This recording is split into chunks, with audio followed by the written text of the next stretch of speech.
On a late August morning in 2014, a 37-year-old graduate student named Zara Valentine stepped into a university building in Boston, Massachusetts. It was the first day of classes, and there was a big welcome event for all the new students. Zara was anxious, but also excited. After working for years in human resources, she decided to finally return to school and complete her PhD. Zara wove her way through the crowd to the sign-in table. She grabbed a name tag, then went into the main hall, where her new classmates were clustered around tables, meeting one another and enjoying some refreshments. But as Zara looked around the room, she couldn't help but notice that she was one of the oldest people in the graduate program. She had always been a good student, but she had attended college a long time ago. And so Zara suddenly worried she may not fit in with her much younger-seeming classmates. Zara took a deep breath and steadied herself. She knew it didn't do any good to get rattled on the very first day. But just then her stomach rumbled. She had been so focused on the new student orientation this morning that she had forgotten to eat. Zara made her way to the buffet table, took a plate, and loaded it with some snacks, just as the Dean of Students walked on stage. Zara listened to a speech about the noble journey of higher education as she snacked furiously on mini sandwiches. Zara waited until the dean ended his talk before going back for seconds. One morning, a few months later, Zara sat inside of a lecture hall typing notes into her laptop as her professor went over the latest assignment. All of her classes so far had been inspiring, but also mentally exhausting. Her program covered a lot of ground quickly, and she was determined to keep up. As Zara's fingers flew across her keyboard, her mind was suddenly distracted from her professor's voice by the sound of people whispering. Zara stopped and glanced around her to see who was doing it. But the students in the row behind her had their heads down, taking notes too. Zara turned her attention back to the front, but minutes later, the whispering behind her started again. This time, she spun around much more quickly to catch the gossipers in the act. But it was the same students as before, still just totally absorbed in taking notes. They barely even noticed Zara. Zara stared at them, watching their eyes and hands as they typed. She wasn't sure, but something about their behavior made her feel like her classmates were just pretending to take notes, that they had been whispering and this was all just a ruse. Zara did turn back around to her laptop and did her best to try to reconnect with the lecture, but now she couldn't focus. She was far too anxious to pay attention. Later that week, Zara was walking back to her apartment near midnight after a long study session at the library. On the corner of her street, she approached a neighborhood market. Despite the late hour, a couple of people were browsing the bins of fruit out front, while a few others were inside buying groceries, and a clerk stood behind the counter listening to the radio, looking bored. Zara knew she didn't have much to eat back at her apartment, so she went inside. Zara walked along the aisles looking at pastas and breads and condiments when a strange urge suddenly gripped her. She took a box of crackers off the shelf, pretending to read the back of it, and then slipped it into her backpack. She glanced at the clerk, but he seemed to be totally oblivious, still just listening to his radio. An electric thrill suddenly flickered through Zara's body as she realized she had just gotten away with shoplifting. She tried to play it cool, but she didn't want this feeling to stop. So Zara drifted over to a different aisle and slipped a fancy mustard into her pack too. And after that, some expensive chocolate. She almost laughed at how easy this was. Her brain was buzzing. By now, Zara's bag was feeling heavy with all her stolen items, so she made her way towards the entrance like she had looked around but, couldn't find what she wanted, and then as nonchalantly as she could, she walked back out the door onto the street. And then once outside, she strolled casually down the block, and then when she was out of sight, she gradually sped up until she was full on running. Nobody came after her though, and so Zara was consumed by this feeling of total euphoria. She had never done anything like this before. Back at her apartment, Zara spread out her haul on the kitchen counter, and seeing it all there was kind of surreal. It was amazing, but also at the same time, she was starting to feel kind of disturbed, like she couldn't believe she had done this. And then Zara's euphoric high kind of came crashing down, and she suddenly wondered if she should just take all this stuff back and apologize. But she didn't, and so she just kind of sat there with her feelings, wondering what had come over her. She had never stolen anything before, but it was like tonight, some other personality had taken her over. A few weeks later, just before the school went on holiday break, Zara was back in class taking notes during another long lecture. Her mind raced as she did her best to keep up. Just then, she heard a familiar murmuring behind her. Zara tried to ignore it and stay focused on the professor's words, but the voices behind her got louder. Zara whipped around to scold whoever was being so rude, but when she did, everyone near her had their heads down, typing or writing. Nobody was making any noise. But the situation made Zara's blood boil. Here she was doing her best, while other students who clearly didn't care were disrupting the whole experience for everybody else and then pretending they weren't as soon as she looked at them. So Zara decided she was going to stop this behavior today. Enough was enough.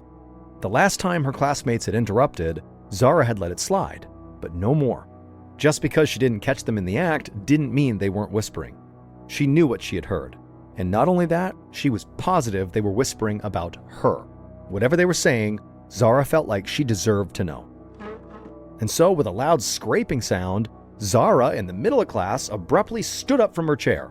The professor heard the noise and stopped talking and looked right up at her. And soon the entire lecture hall was turned towards Zara. Zara stared back, scanning the eyes of all the students and the professor, trying to figure out who had been whispering this whole time. Their blank gazes irritated her. They all looked guilty, but Zara refused to be intimidated. She told the whole class in a loud, angry voice that she knew what they were up to. They could keep trying to hide it, but she knew they were playing a game and she was sick of it. Zara almost pitied her classmates, how trapped they were in their characters, reciting staged dialogue and acting out their assigned roles. It was all so blatant.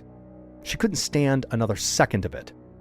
Zara snapped her laptop shut, scooped it into her backpack, and stormed out of the classroom. The winter streets of Boston were cold and gray as Zara hurried back towards her apartment. She was eager to get home and away from all these people she couldn't trust. But as she ran down the hallway of her apartment building and approached her unit, she froze. Her front door was already wide open. Moving slowly in case there was an intruder, Zara tiptoed to the doorway and peeked inside. Furniture was knocked over, books and clothes were scattered everywhere. The place had been ransacked. Suddenly it hit her. Zara felt like a fool. Of course she'd been robbed by her own parents. She'd given them her spare key, and they must have come while she was at class. Zara knew they were in on the same game as all of her classmates and even her professor. Zara couldn't tell what her parents had stolen, but she was not about to let them get away with this. First, Zara deadlocked her door, and then she began surveying her apartment. She had a feeling that her parents had not only robbed her, but had also contaminated the place with some sort of poison. She rummaged through drawers and cabinets, looking everywhere, when her eyes suddenly landed on the refrigerator. Zara went into the kitchen and slowly opened the fridge door. Her groceries were still there where she had left them, but she knew something was off. Zara leaned in and smelled. Then she jumped back and slammed the fridge shut in disgust. She'd have to throw away all her food because everything inside of it had clearly been poisoned. Zara then picked up her phone to call her mother, Antoinette, and after a few rings, her mother answered. And Zara told her mother that if she or her dad ever came anywhere near her apartment again, Zara would hurt them. If they wanted this to get ugly, Zara wouldn't be the one to back down. Then she warned her mother to never call her again, and then Zara hung up. 1 month later, on a drizzly winter morning in February, a psychiatrist named Dr. Jonathan Lean prepared to meet with Zara at a Massachusetts psychiatric hospital for the second time. Their first meeting had been 1 month earlier when Zara had arrived at the hospital, accompanied by her very shocked parents and some social workers. By the end of that very first visit, Dr. Lean had helped Zara realize that the world was not out to get her. Instead, she was clearly having some sort of mental trouble and really needed professional help. And so Zara had actually agreed to check herself into that hospital for a full month of inpatient psychiatric care. Dr. Lean diagnosed Zara as suffering from a psychotic disorder, which is a serious mental condition that causes a person to have trouble staying in touch with reality. He put her on a regimen of antipsychotic and anti-anxiety medication and ordered extensive blood tests. The blood test results revealed that Zara was not getting enough of several key nutrients. She was also anemic, which is when someone doesn't have enough healthy red blood cells to carry oxygen to the body's tissues. Anemia alone can make a person's behavior erratic, although very rarely to the degree that Zara had shown. Nevertheless, after that first meeting, Dr. Lean had prescribed Zara a variety of vitamin supplements to combat her anemia, along with the other drugs to help with her mental disorder. And so now, after a full month of care was finally done, Dr. Lean was eager to see how Zara was doing. Tomorrow was her final day of inpatient treatment, and Dr. Lean was hoping that his prescriptions had helped her get back to her usual self. Right on time, there was a knock at the door, and then Zara entered and took a seat. Dr. Lean's heart sank when he saw her. Zara looked as frail as when she'd arrived. Her skin was pasty and pale, and her hair looked thin and scraggly. Dr. Lean asked Zara how she was feeling, but she just shrugged. She promised she'd been taking all of the vitamins and all the medications that he'd prescribed her, but Dr. Lean wondered if she was actually telling the truth. It didn't make sense to him that the meds wouldn't have any effect. Dr. Lean was very disappointed, but he'd worked in psychiatry long enough to know how incredibly complex mental health really is. Patients respond to treatments at very different rates, and it might just take a bit longer for Zara to feel the effects of all of these medications. And so, Dr. Lean congratulated Zara on sticking with her treatment for the full month as promised, but told her that the next day her parents would be coming to take her home. He said he hoped that Zara would keep taking her medications until she fully recovered. Zara nodded blankly and stood to leave. As she did, Dr. Lean reminded Zara that she was always free to call him if she ever needed help, but Zara was already out the door and did not appear to be listening to him. The next day, Zara's mom, Antoinette, held her husband Robert's hand as they walked across the parking lot and into the lobby of the hospital where Zara had been staying. A receptionist at the counter told them that their daughter would be down soon. A few minutes later, Antoinette heard footsteps echoing down the hallway. She turned to see a nurse pushing Zara out in a wheelchair. Zara looked gaunt and exhausted. Antoinette rushed to give her daughter a hug, and when she did, her daughter's body felt like a bag of bones. Antoinette tried to be grateful that at least her daughter seemed calm, rather than hostile like before. She hoped this was maybe the first sign of improvement. Maybe her old self would return once she was settled back at home. Robert grabbed Zara's bag while Antoinette led Zara out of the building towards their car. But the drive home was very strained. Antoinette, at one point, tried to make conversation by asking Zara how the food was at the hospital, but Zara just shrugged. She said she hadn't really eaten much while she was there. Antoinette shot a worried look at her husband behind the wheel, and then a moment later, Zara told her parents that the doctors had all been gossiping about her, and the only way to stop the game was to stop eating, so she basically threw away most of her meals. Most days, Zara said she limited herself to a slice or two of bread and some water. Antoinette felt crushed. Zara's delusions had obviously not changed at all. She didn't know what to do or even where to turn for help.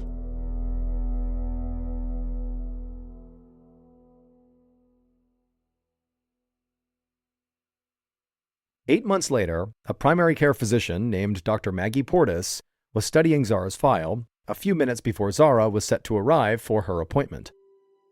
Zara's story really intrigued Dr. Portis. Zara did not drink alcohol, she had never suffered a head injury, and she had no family history of mental health issues. And yet, she'd spent a month at a psychiatric hospital for delusional behavior without showing any signs of getting better. According to her family, her delusions were still as strong as ever. Since being released from the hospital, Zara had gone to a number of doctors who determined that she had a vitamin deficiency as well as a thyroid issue. Zara was given supplements to boost her iron and vitamin B, and her thyroid issue was treated successfully. But none of those treatments had any effect on her mental health. She was still totally delusional. While Dr. Portis was lost in thought, a nurse notified her that Zara and her mother were waiting for her in an examination room. Dr. Portis headed down the hall, eager to meet her new patient, but the moment she entered that exam room, she was struck by how hollowed out and desperate Zara looked. Dr. Portis introduced herself, then had Zara undress and step on the scale. Zara weighed only 99 pounds, despite being 5 foot 6 inches tall. Dr. Portis then had Zara sit on the examination table, while a nurse came and tied Zara's arm with a tourniquet, swabbed an area with an alcohol pad, and filled a syringe with her blood. Zara seemed to barely notice any of this.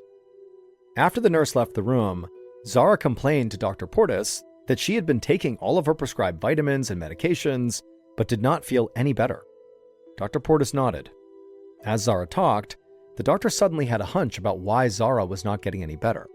If her hunch was right, then of course Zara's meds wouldn't have had an effect, and her delusions would continue. Choosing her words very carefully, Dr. Portis told Zara that she thought she knew what might be causing her mental problems, but she wouldn't be able to tell for sure unless Zara had a procedure done.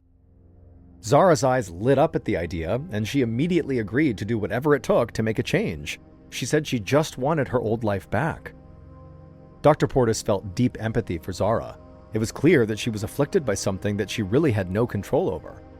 Dr. Portis wrote down a name and a phone number on a notepad and handed it to Zara.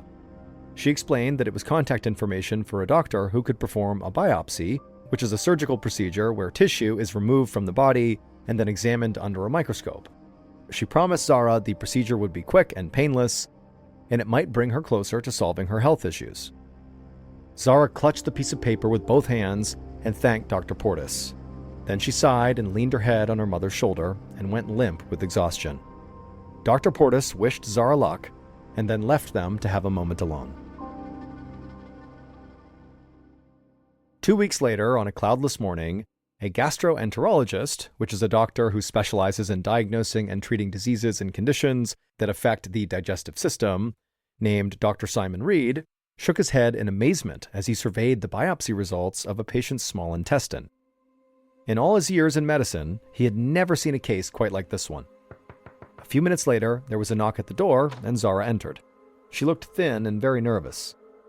Dr. Reed thanked her for coming in and told her to take a seat, and then he asked her how she'd been doing.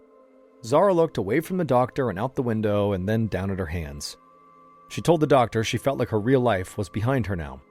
She used to feel like she was just entering a promising new chapter, being back at school to finish her PhD, enjoying her own apartment in the city, and thriving in her studies.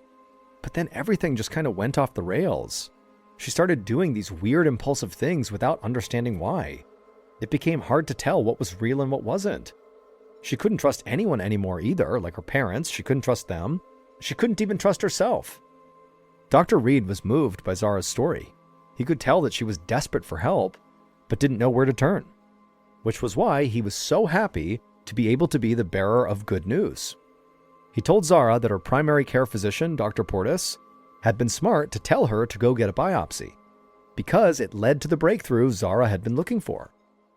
The tissue sample they had taken during the biopsy showed that all of Zara's physiological and mental symptoms were being caused by the same condition, and best of all, it was treatable.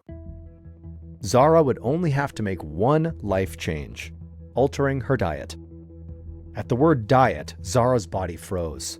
She narrowed her eyes and squinted at Dr. Reed like she was trying to read his mind. He recognized it as the paranoid behavior detailed in Zara's file. She suffered from the delusion that basically everyone was lying and no one could be trusted. But Dr. Reed promised Zara that he really was telling the truth, that this was the only way for her to get better. If she changed her diet, the delusions she was experiencing would go away. If she didn't change her diet, her delusions would only get worse. But the look on Zara's face told the doctor that she was not buying any of this. She scowled at Dr. Reed and shook her head in disgust. Then she got to her feet and moved to leave, but then stopped by the door and turned back around. She pointed a finger at Dr. Reed and accused him of being part of the game like everybody else, another traitor and liar trying to trick her with food. She told him that she wasn't going to fall for it, and then slammed the door and stormed out. Dr. Reed just sat there motionless, unsure what to even do. He was completely stunned by what had just happened. Several months later, on an overcast spring morning, Antoinette Valentine huddled in the front seat of the family car next to her husband, Robert. She felt a sense of dread hanging over them. Antoinette looked out the window at the familiar silhouette of the State Psychiatric Hospital, a sight she had seen too many times lately. But she hoped today would be the last. Her daughter Zara was finally being released following a court-ordered 3-month confinement. After storming out of Dr. Reed's office 6 months earlier, Zara's life had totally unraveled. She stopped picking up phone calls or checking in with anybody. She failed to fill out the forms necessary to continue her PhD program. She quit paying rent on her apartment and soon got evicted, and before long she was wandering the streets. Antoinette had not heard from her daughter in months until she had showed up at the family home, banging on the door in the middle of the night, acting completely erratic and strange. Antoinette tried to calm Zara down, but there was no reasoning with her. Robert had no choice but to call the police, who handcuffed Zara and took her away. Later, after Zara made more threats against them, Antoinette and Robert filed a restraining order against their daughter. Weeks after that, the phone rang in the middle of the night, and Antoinette immediately had a bad feeling. It was a nurse from a local emergency room with news that Zara had attempted suicide. She had been found alone and unresponsive, but fortunately, medics had been able to revive her. Since Zara's mental state was extremely fragile, she was being transferred back to the state psychiatric hospital, and so that was 3 months ago. But today, finally, Zara was being sent home. Antoinette took a deep breath, braced herself, and held her husband's hand as they walked into the lobby of the hospital. The receptionist told them that their daughter would be out soon. Antoinette could not stop pacing around the lobby as they waited. The last time she'd seen her daughter, Zara had been violent and disturbing. Antoinette worried that when she saw her daughter again, she would still be emaciated, or that she'd scream and throw a fit and refuse to go home. Antoinette's memory of their last encounter was still a fresh wound in her mind. But just then, there was the sound of footsteps, and Antoinette spun around. It was Zara, and she seemed like her old self, the one Antoinette remembered before all this started. Zara was clear-eyed and smiling sweetly, like she really was seeing her parents for the first time in a long time. Antoinette couldn't believe it. She rushed to her daughter and wrapped her arms around her, and this time it felt like there was actually something there to hug. Zara was a healthy, normal weight again. Zara even hugged her mother back. Antoinette stepped back and looked her daughter up and down. She was speechless. Zara had this beautiful outfit on, and her skin had a healthy glow to it. Antoinette couldn't believe such a huge mental and physical transformation was possible in just a few months.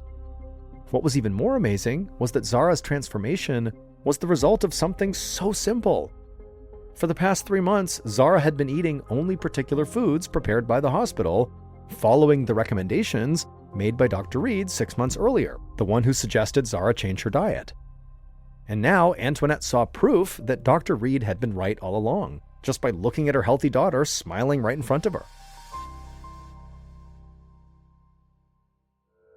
Zara's incredible improvement was entirely due to the fact that she stopped eating foods that contained gluten, a protein commonly found in foods like bread, pasta, pizza, and cereal. Dr. Reed had discovered that Zara suffered from celiac disease, which caused her body to have a severe reaction to any foods containing gluten.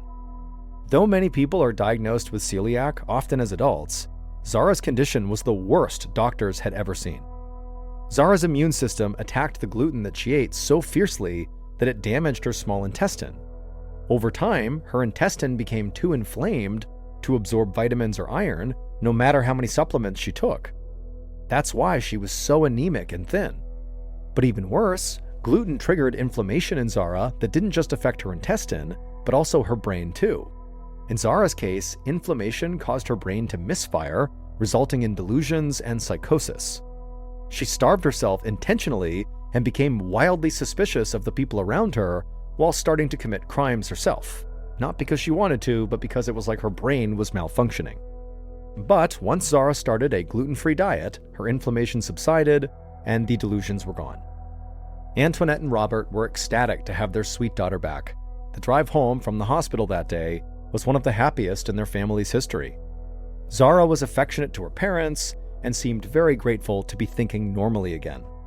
Zara understood now that gluten really was to blame for her life spiraling out of control, and so now all she wanted to do was make up for more than 1 year of lost time with her parents. Unfortunately, though, their joy as a family was very short-lived. A few months after Zara came home, Zara accidentally ate some food that contained gluten. Her delusions returned, but this time far more intensely. Once again, Zara became convinced that her parents were plotting against her, and this time she wanted to do something about it. Driven by her paranoid hallucinations, Zara went to her parents' house and tried to kill them. Thankfully, police arrived before anybody got hurt, but Zara was sent to jail. Unfortunately, we have no information on what happened to Zara after that, but her and her family's life has been forever damaged. All because of a little protein found in a slice of bread or a plate of pasta.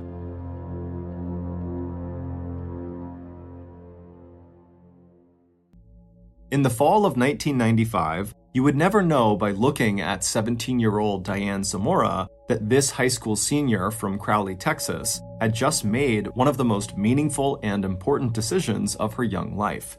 In fact, Diane, dressed in her modest t-shirt and plaid miniskirt and standing quietly in front of her locker at the end of the school day, drew a lot less attention to herself than many of the other teenagers who were now spilling into the noisy hallway all around her. But spinning the numbers on her combination lock, Diane did not feel ordinary. Ever since she had started going out with David Graham 2.5 months earlier, it was like Diane's carefully ordered world had suddenly been knocked into a new orbit. As Diane heard the click of the combination lock release, she tucked her chin down and let her dark curly hair fall forward so it covered her face, giving herself a minute of privacy to think about all that had happened, starting back in the hot and sunny month of August when she and David had first become a couple. There was that moment when both of them looked across the room at one another, and Diane had suddenly felt like they were the only two people in the whole world. And then when David had walked over and casually touched her shoulder, Diane had felt this amazing thrill as she realized this person, who she had known for years as just a friend, had suddenly become something so much more. At first, the feelings that Diane had for David were almost as confusing as they were exciting. Up until that point in her life, having a boyfriend had never been part of Diane's life plan. Diane had spent most of her time over the last 3 years carving out a name for herself as a high academic achiever. Her classmates liked her just fine, but they never expected to see her out drinking or run into her at parties. Instead, Diane was known as a friendly but quiet person who put all of her energy into her schoolwork and other activities that might bolster her academic resume. And that effort and focus had already helped her rack up an impressive list of accomplishments. She had been elected to serve in the student government, she played the flute in the school's marching band, she was a member of the community service organization called Key Club, and she was a member of the National Honor Society, an invitation-only organization made up of academically outstanding high schoolers. And for Diane, all her dedication and hard work had a single purpose. From the time she was 9 years old, Diane had one dream in life. She wanted to be an astronaut. In the 4th grade, she had sent a letter to NASA, which is the National Aeronautics and Space Administration, asking for brochures about their space program and what it took to become an astronaut. And in the years since, her focus on that ambition had never wavered. That is, until now. Almost unconsciously, Diane looked down at her left hand. It was still wrapped in bandages. Back in September, Diane had been driving David's pickup truck on a dark back road when she got into an accident. The truck had flipped over and crushed some of the bones in her left hand. And during the whole time she'd been laid up in the hospital, David had been there for her. And he was there afterward, too, when Diane was back home, struggling with her schoolwork and with the temptation to take too much of her pain medication. Now, standing in the hallway of her high school, Diane wiggled the ring finger of her left hand. Soon the bones would be fully healed and the swelling would go down. And then Diane, feeling her heart start to race, she could start wearing the diamond ring that David had just bought for her. Because, despite having only been dating for 4 weeks, David had recently asked Diane to marry him. And Diane had not hesitated even a second before she said yes.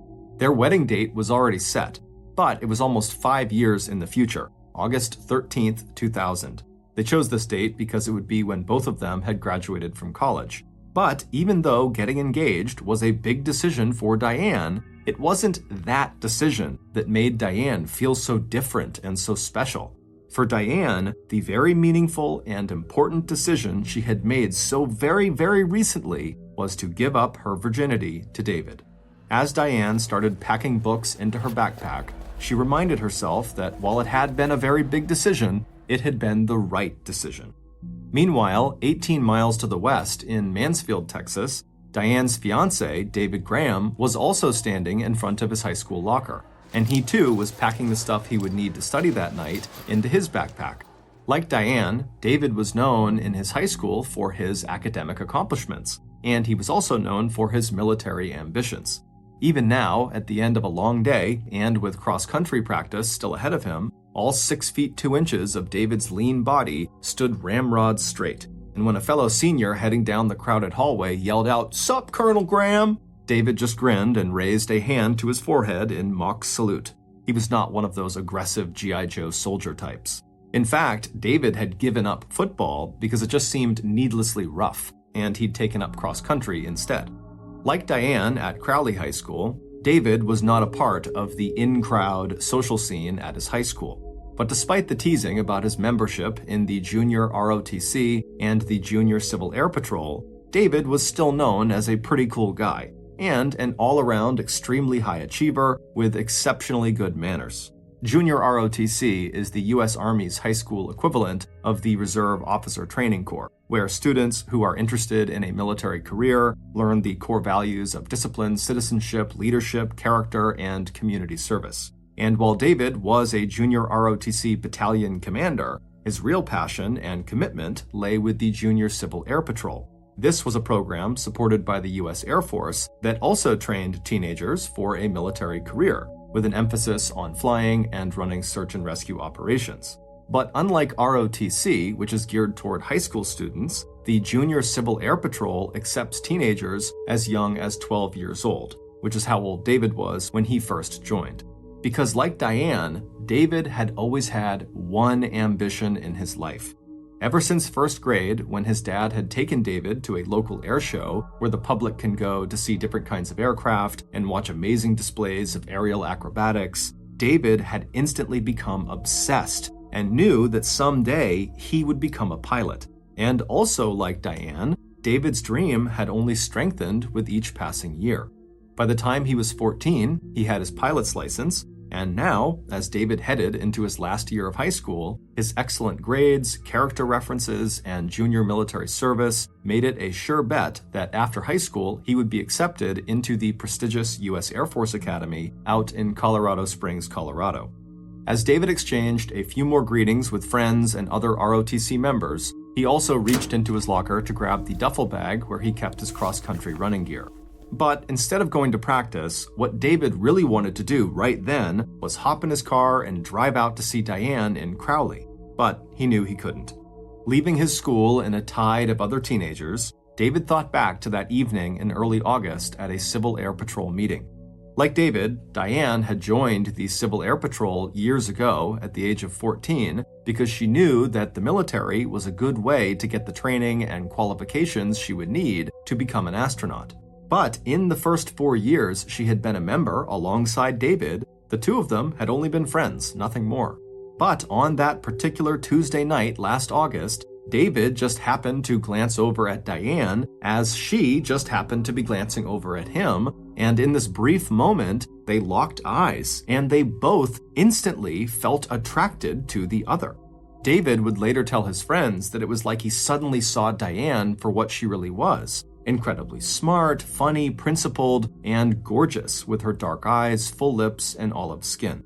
Not that David's fellow cadets needed any telling. They could see right away that something had changed, because that very night, David broke one of the first rules of the Civil Air Patrol Command. As a senior commander in the Civil Air Patrol, David was forbidden to associate with junior cadets, let alone start a romantic relationship with one.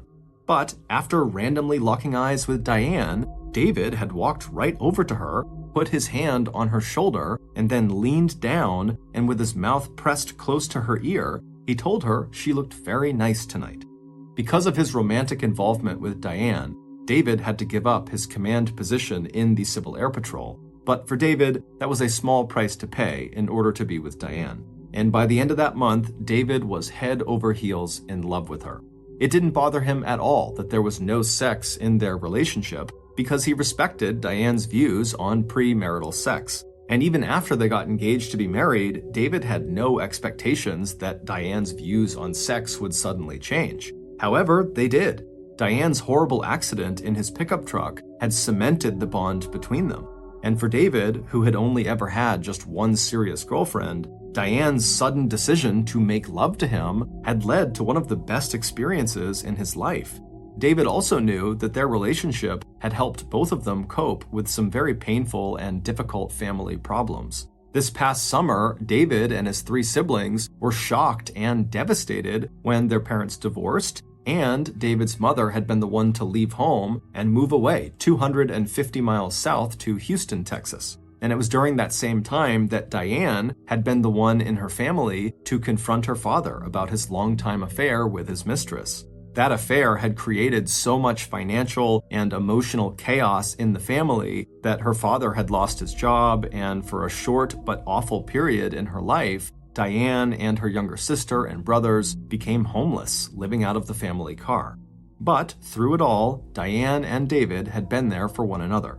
David had helped pay Diane's expenses, he gave her rides and bought her clothes, and when Diane's family was back on their feet, David practically began living in their new house. And as soon as cross-country practice was over that afternoon, that's exactly where David was headed, to Diane's house, where they would study together until it was dark, and David's father called to tell David it was time for him to come home. When David arrived in Crowley 2.5 hours later, Diane was waiting for him.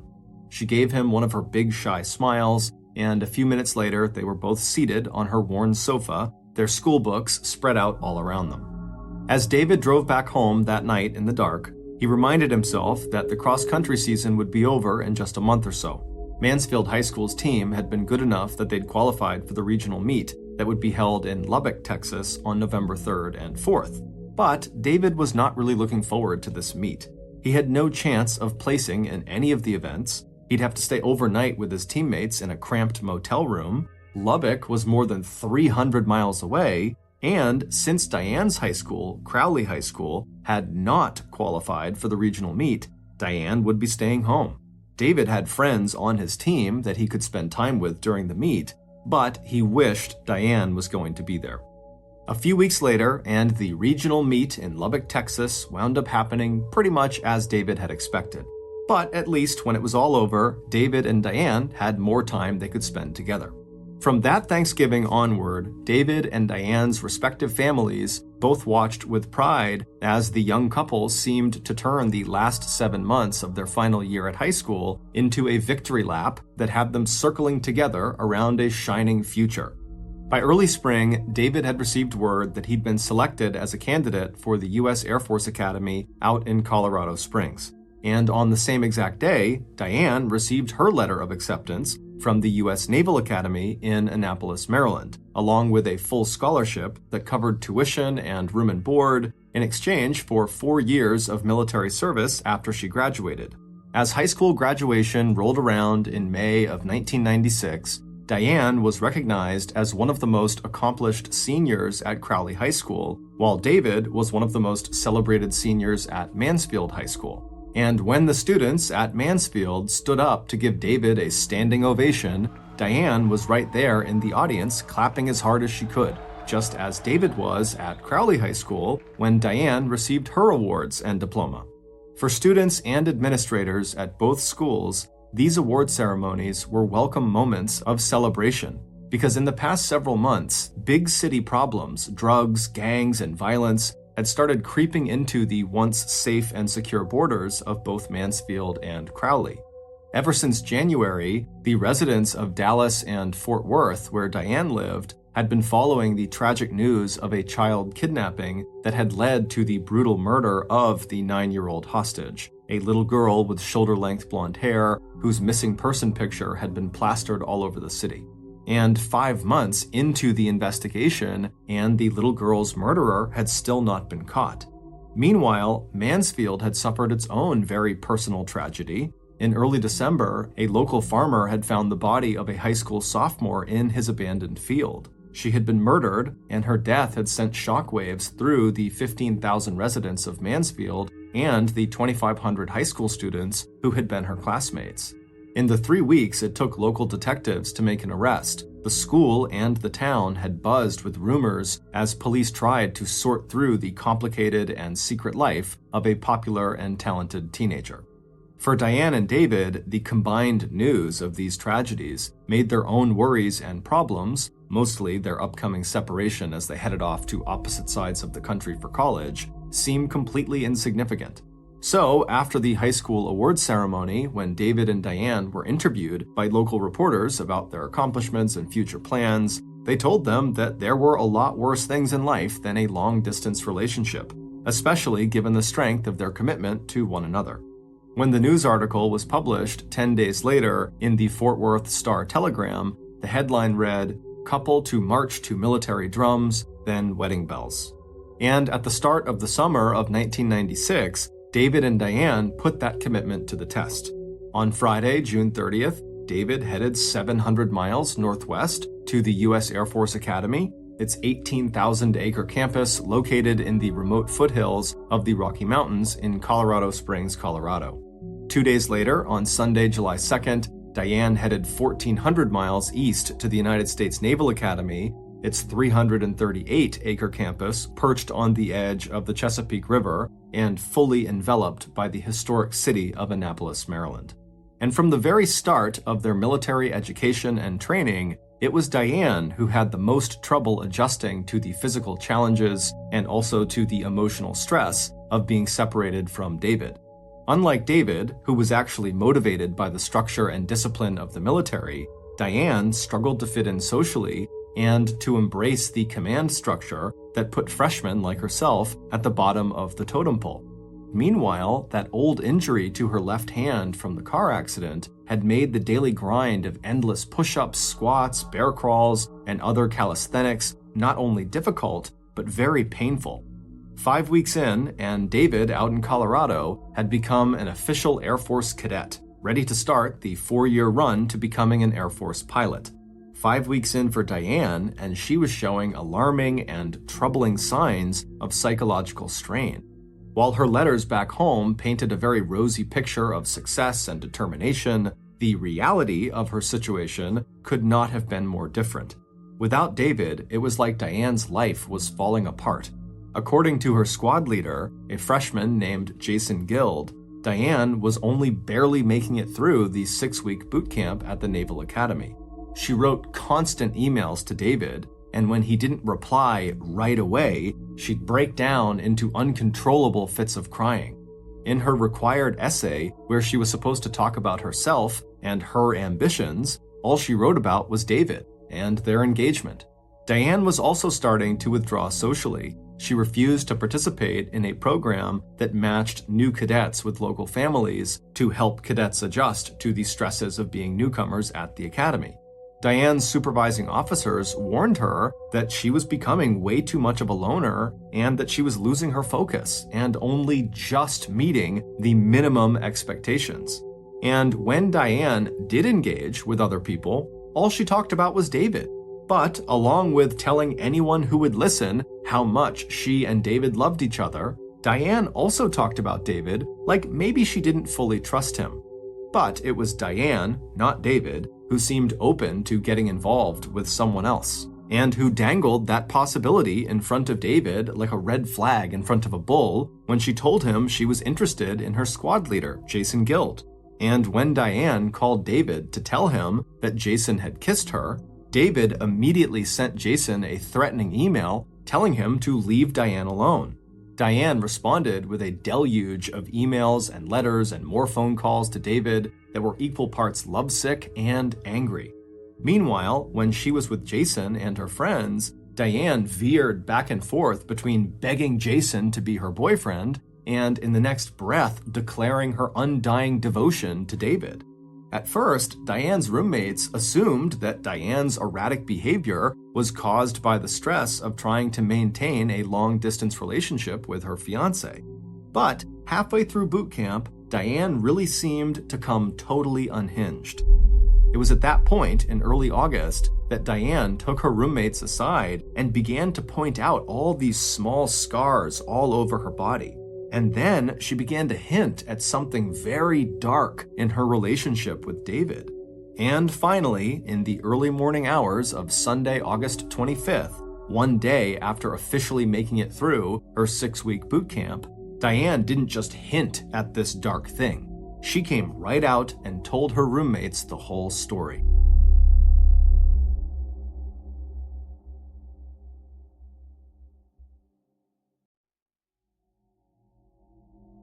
Completely shocked by what they had just heard, Diane's fellow cadets knew they could not keep silent. But what Diane had said was also just so unbelievable that her roommates weren't sure if Diane had actually just made the whole thing up for some reason. So instead of reaching out directly to an academy officer, the cadets went to the academy chaplain, whose job was to offer spiritual and moral guidance. They figured he could decide how to handle the information.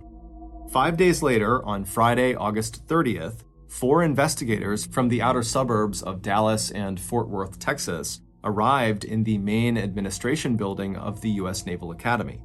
Surrounded by the naval officials who had been contacted by the Academy chaplain, the detectives had made the 1,400-mile trip for only one reason.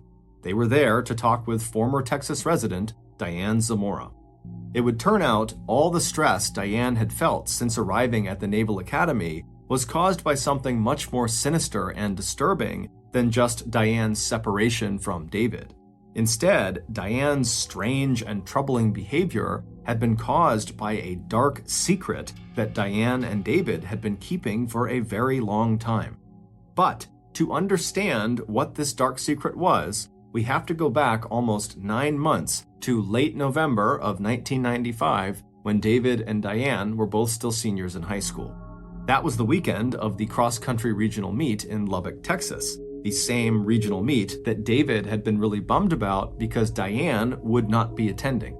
During the long 5-hour bus ride to and then from Lubbock, David had struck up a friendly conversation with a fellow Mansfield High School student, a young woman who was one of the best runners on the girls' team. And when the bus had finally returned to Mansfield after the meet was all over, this same girl asked David if he could give her a ride home from where they had just been dropped off, which was out front of Mansfield High School.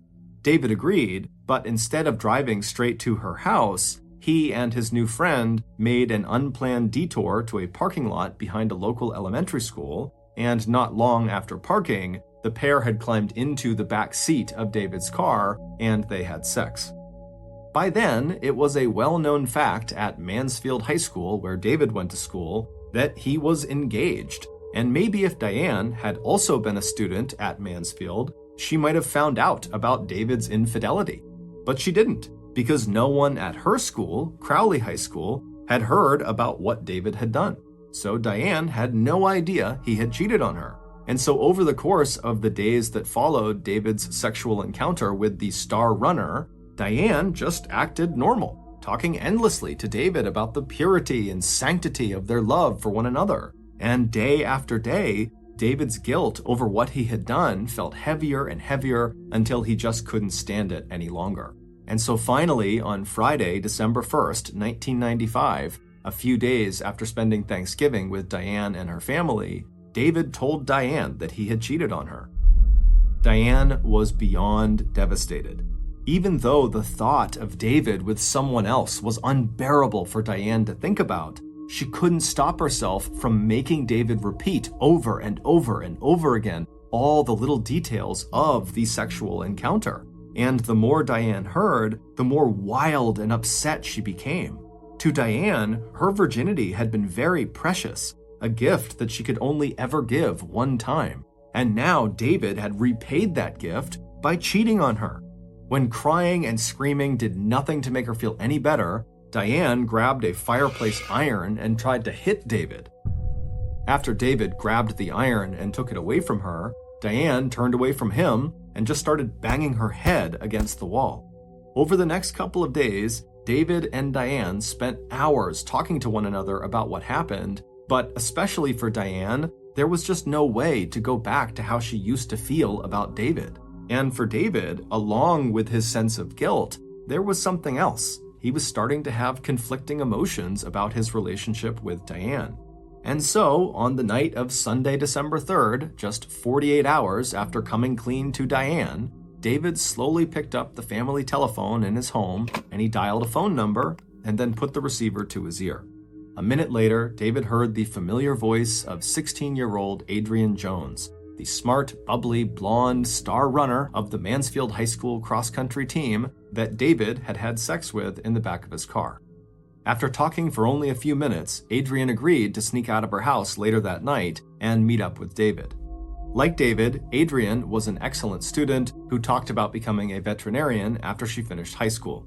But Adrienne also had a rebellious streak, and while she did not have a reputation as someone who slept around, she did enjoy a little bit of flirting and attention from the opposite sex.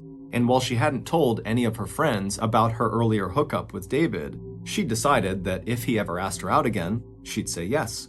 So by 12:30 a.m., Adrienne was looking out her window, anxiously waiting for David to arrive. And even though David wound up being 2 hours late, pulling up the driveway close to 2:30 a.m., Adrienne was still wide awake and happy to see him. As soon as she heard the sound of his car engine on her street, Adrienne turned on her light so she could give herself one final quick look in the mirror. She was wearing her favorite plaid shorts and t-shirt. Then she switched off the light, made her way quietly down the stairs, and slipped out the back door. After Adrienne climbed into the front passenger seat of the Mazda hatchback, David smiled and apologized for being late. Then he turned the car northwest, and they drove along quiet, dark roads until they reached their destination, a large recreation center just over the Mansfield line in the small town of Grand Prairie. Once they arrived, David turned off the car engine. The night was clear and the moon was almost full. To one side of the car, they could see the lake that was part of the recreation center. On the other side of the car, they could see a large empty field fenced off on all sides. Even though the night air was cool, Adrienne had rolled down her window and a slight breeze ruffled her thick blonde hair. For just a minute, David sat in the driver's seat without moving. He knew what he was about to do was wrong. But before he could change his mind, he turned toward Adrienne and reached across the space between them. As she began to lean toward David, he ran his hands along her arms and then up over her shoulders towards her neck. And then, taking a deep breath, David suddenly closed his strong hands around Adrienne's throat and gave her neck a violent jerk. For just a second, Adrienne sat there stunned, and then her hands shot up to her neck as she tried to grab David's fingers and pull them away. But as she did this, David only tightened his grip, readjusting himself in his seat, and then he began twisting her neck first to one side and then to the other. Within seconds, Adrienne's complete and total shock gave way to a massive rush of adrenaline. And with all of her strength, she grabbed his arms and stopped the violent side-to-side motion and then began forcing her much larger attacker back away from her. And it was while she was grappling with David that Adrienne heard a sudden noise coming from the backseat of the car. All at once, she felt David's hands loosen, and they both turned towards the sound. Suddenly, there was a third person in the car with them, a small, slender girl with dark hair and dark eyes. Even as Adrienne registered in some part of her brain that this must be David's fiancée, Diane Zamora, Adrienne felt the blinding pain of a sudden blow to the side of her head. Dazed, but knowing she was in a fight for her life, Adrienne twisted in her seat away from David, away from Diane, and somehow managed to open the car door, and she fell out onto the ground. But as Adrienne scrambled to her feet, she felt another blow to her head in the same spot, this one even harder. Despite the pain, Adrienne still managed to pull herself up onto her feet again, and seconds later she was half staggering, half running towards the open field ahead of her. But before Adrienne made it to the fence, she could feel her strength starting to ebb. With one last lurch, Adrienne threw herself up and over the 4 strands of the barbed wire fence. But even as she made it to the other side, her sock caught on the barbs, and she stumbled forward and kind of twisted and landed on her back, her bloody face looking up at the bright Texas moon.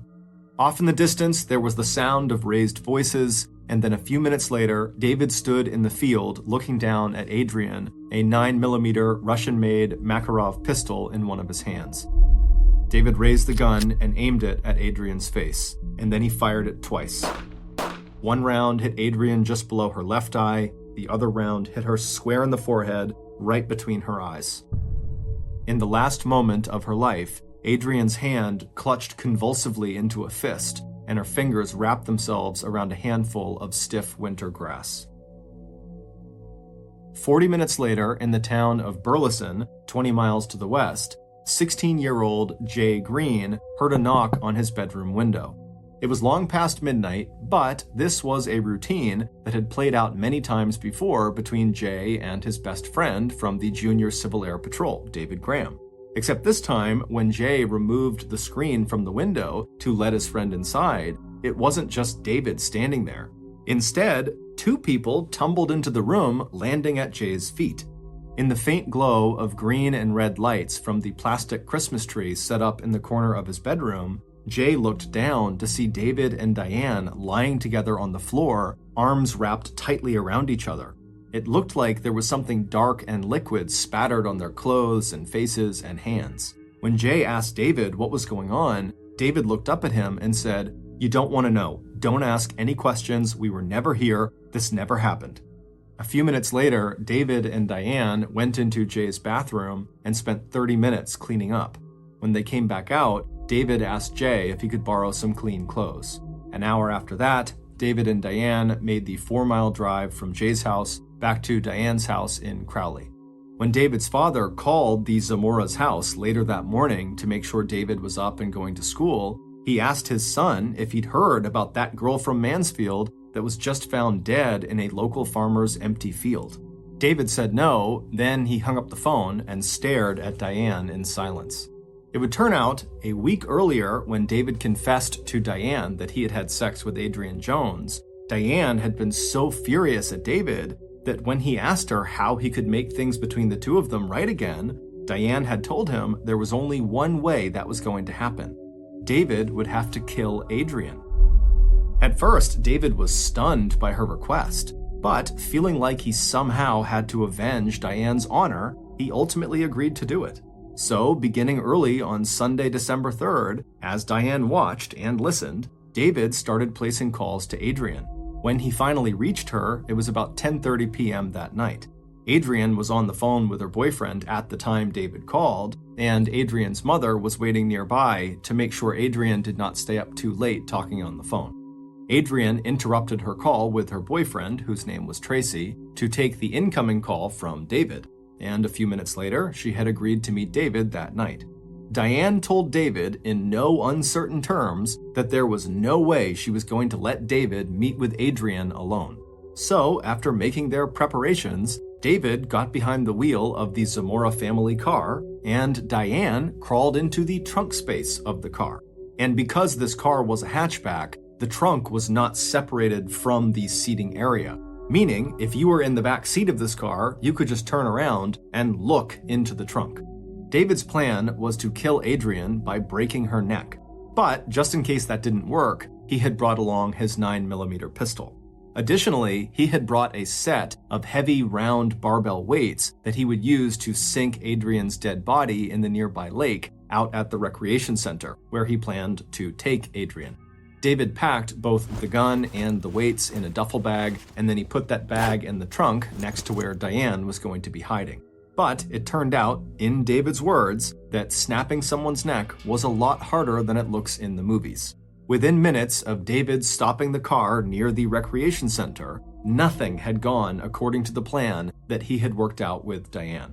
When Diane peeked her head up and over the back seat and saw David struggling to break Adrienne's neck, Diane dug into the duffel bag next to her and pulled out one of David's weights. Then Diane climbed from the trunk space up and over the back row of seats until she was right behind the front seat where Adrienne was fighting for her life. As Diane got into position, Adrienne and David heard her, and for a second they both just kind of stopped and turned around to look back toward her.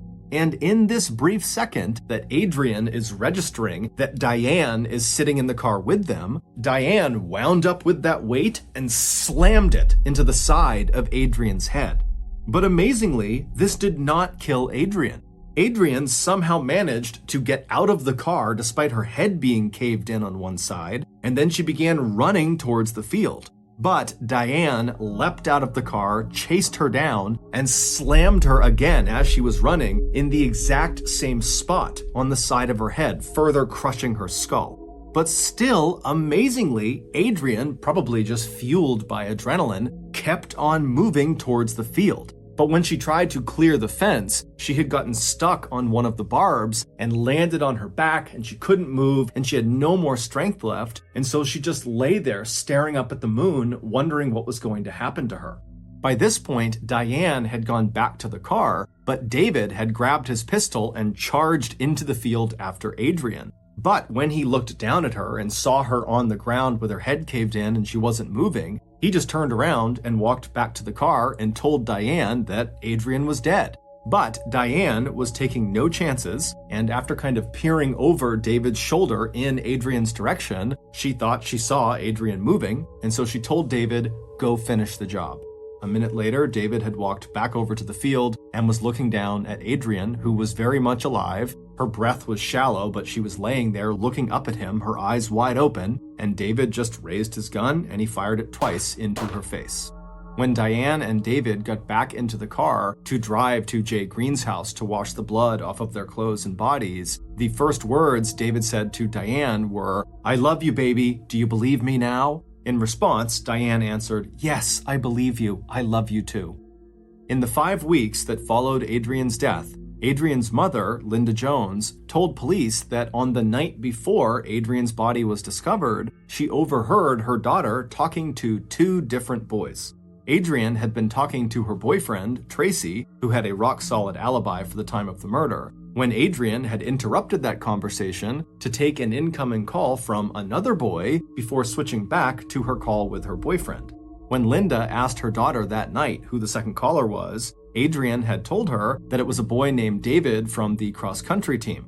But even with that tidbit of information, detectives never seriously considered David as a possible suspect, because, according to Adrienne's boyfriend, Tracy, Adrienne had told him that that incoming call she had received was from a boy named Brian, a guy who sometimes followed Adrienne around and hung out at the Golden Fried Chicken drive-thru where Adrienne worked. What no one knew at the time was that Adrienne had lied to her boyfriend about the identity of the second caller, most likely because she didn't want her boyfriend to ask any questions about David. During the initial murder investigation, when police did ask David if he called Adrienne the night of her murder, David simply lied and said, "No, why would I do that?" David then told police that he had an alibi for the night of the murder, that he and his fiancée, Diane, had spent December 3rd and 4th with one another at her house. Taking David at his word, detectives assumed that Linda must have misheard what her daughter had said. And so the police began operating on the idea that what Adrienne's boyfriend had been told by Adrienne, that Brian was the caller, was the truth. And before long, investigators had zeroed in on Brian as their main suspect. And once they found out that Brian had been paying a lot of unwanted attention to Adrienne, they arrested him. But after holding Brian in jail for 3 weeks, police could not find any hard evidence that linked Brian to the killing. After failing to break Brian's alibi, and after Brian passed a lie detector test, police released the traumatized 17-year-old. And after that, the Adrienne Jones murder case went cold. But that would change in August of 1996, just 2 months after Diane and David got their standing ovations at their high school graduations and headed off to 2 of the most prestigious military academies in the world. Because there, at the U.S. Naval Academy, separated from David and consumed with guilt, and also with suspicion that David might cheat on her again, Diane began to draw back the curtain on what her relationship with David had truly been like in the months after Adrienne's gruesome murder. The scars on her body that she showed her classmates were from David. According to Diane, David had beat her and stabbed her and wrapped a belt around her neck and pulled it tight. And apparently, Diane had done similar things to David, and he had marks all over his body as well. While the image David and Diane presented to the world was that of a golden couple utterly devoted to one another, in private, they had started to physically as well as emotionally torture each other over this terrible secret they both shared. And finally, on August 14th, Diane came out and told her roommates exactly what that secret was. That almost 9 months earlier, back in December of 1995, she and David had killed 16-year-old Adrienne Jones. And as soon as Diane's roommates passed that information on to the military chaplain, He had informed the attorney for the Naval Academy, at which point naval officers had called the police department in Mansfield, Texas, and told them they needed to come out and talk to one of their students. When Texas investigators arrived in Annapolis on August 30th to question Diane about Adrienne's murder, Diane denied everything, saying that the entire story she had told her roommates was just a Texas tall tale, something she had made up in an effort to get her roommates' attention. But when investigators flew out to the U.S. Air Force Academy in Colorado to question David's initial denial that he had had anything to do with Adrienne's death did not hold up for very long. By that time, investigators had tracked down Jay Green, who told them about the bizarre visit he'd received from Diane and David in the early hours of December 4th. And when he was ordered, not asked, by Air Force officials to take a lie detector test, David failed. A couple of days later, on the night of Thursday, September 5th, David sat down at a word processor in a small room at the U.S. Air Force Academy Administration Building and typed out and then signed a 4.5-page confession. In it, he wrote that when his, quote, precious relationship with Diane was damaged by his, quote, thoughtless actions, which is how he described his sexual encounter with Adrienne, the only thing that could satisfy Diane's, quote, womanly vengeance was for David to kill the girl who had, for an instant, taken Diane's place in David's life. Confronted with David's confession, Diane quickly responded with her own formal statement that corroborated much of what David had already told investigators. And immediately after both of them had been arrested and charged with capital murder, David and Diane continued to defend each other and declare their love for one another both publicly and through the many letters they wrote back and forth. But by the time Diane's case went to trial a couple of years later, in early February of 1998, David and Diane had not only recanted their confessions, they had also turned on each other. Diane portrayed herself as an innocent party who had been abused and manipulated by David, and it was David who actually murdered Adrienne Jones. The jury did not buy Diane's story, and on February 17, 1998, Diane was found guilty of capital murder and sentenced to life in prison. 5 months later, when David's case came to trial, defense attorneys argued that David had been pressured by investigators to confess to Adrienne's murder. But the jury disagreed, and on July 24, 1998, David was also found guilty of capital murder and sentenced to life in prison as well. Unlike Diane, David has expressed remorse for his role in the brutal murder of Adrienne Jones, and he has said his punishment fits the crime. Both David and Diane will be eligible for parole in 2036. In 2007, the now famous cult classic movie, Into the Wild, was released to movie theaters for the first time.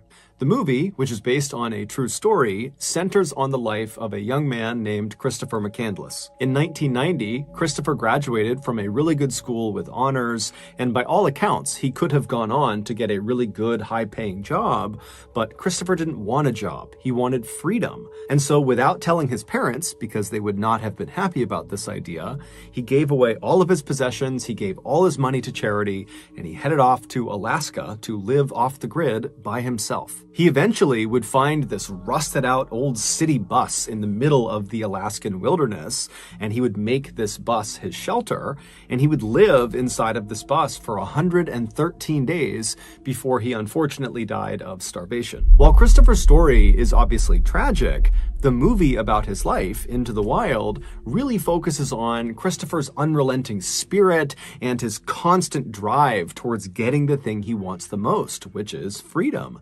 And so at the end of this movie, the audience is left feeling not sad, but inspired.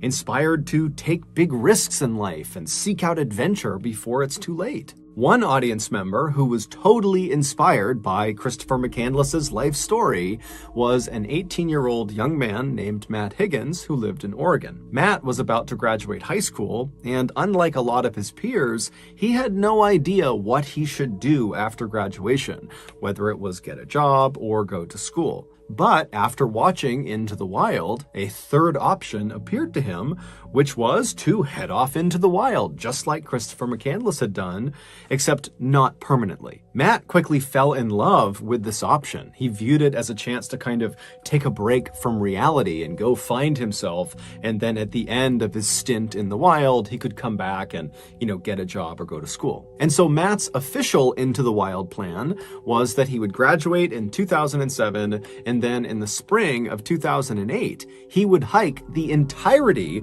of the California section of the infamously rugged and beautiful Pacific Crest Trail. And he would do this all on his own. This section of the Pacific Crest Trail that he planned on hiking was roughly 1,700 miles long. It began on the border of Mexico in Southern California, and it wound its way north up to the border of Oregon. The trail cut through deserts and up and over mountains, and there was lots of dangerous wildlife to contend with. And on top of that, there were many points along this trail where hikers were very isolated. They were not anywhere near civilization. And so if anything were to happen to them, they'd be on their own. And so naturally, this hike was not a beginner hike.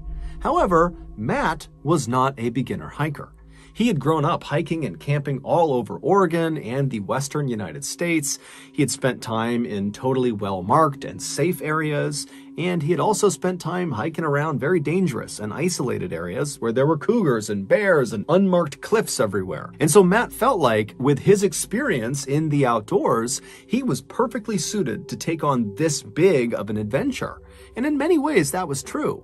However, something was going to happen to him while he was out on the Pacific Crest Trail that no amount of hiking or camping experience could have prepared him for.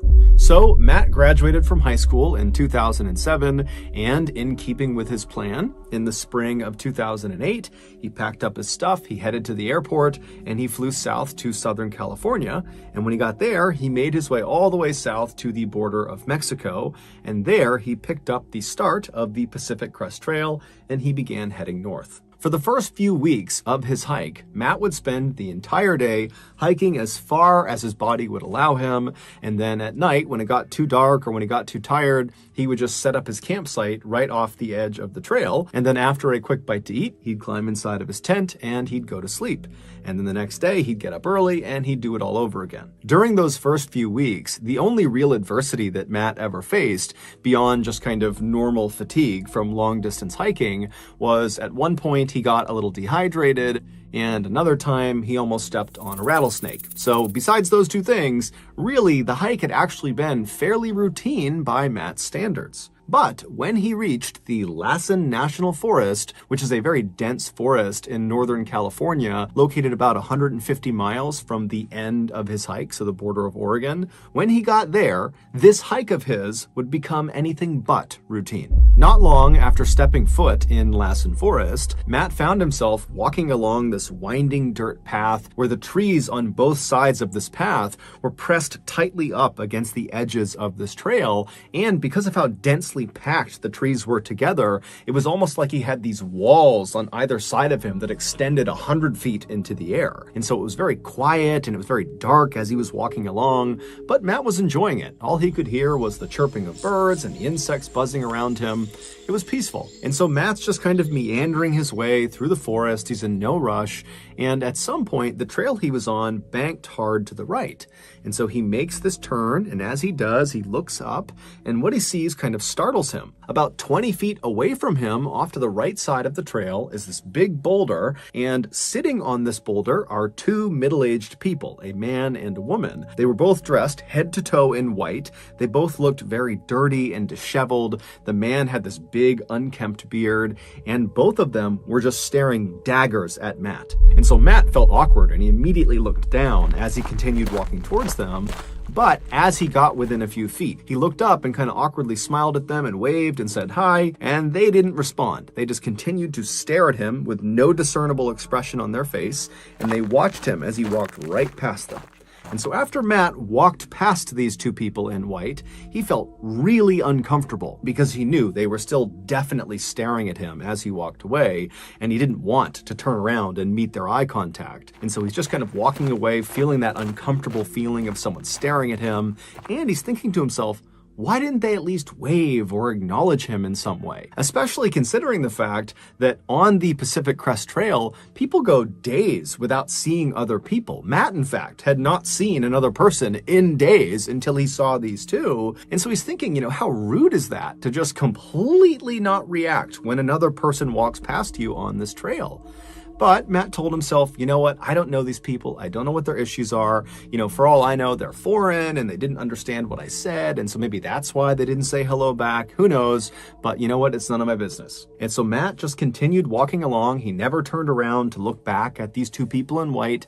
He just carried on. A few hours later, when the sun was starting to set, Matt was still walking along this winding trail with these huge trees on either side of him, and so visibility was getting pretty poor, and so he began looking for a place to make his camp. But because of how close these trees were to the edge of this trail, and considering how dense these trees were, there was no spot for him to make his campsite without completely blocking the trail.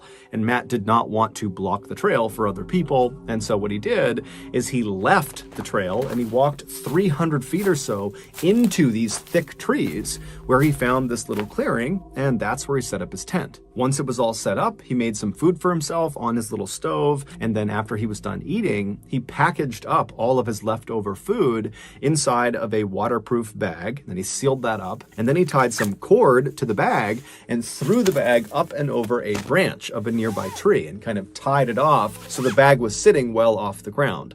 This was to make sure no bears could get to his food. And so after his leftovers were secured high up in a tree, it was totally pitch black outside, and so Matt just climbed into his tent, he zipped it up, climbed into his sleeping bag, and he fell asleep. The next morning, Matt got up right as the sun was starting to rise, and so it was still pretty dark outside, but there was a little bit of light.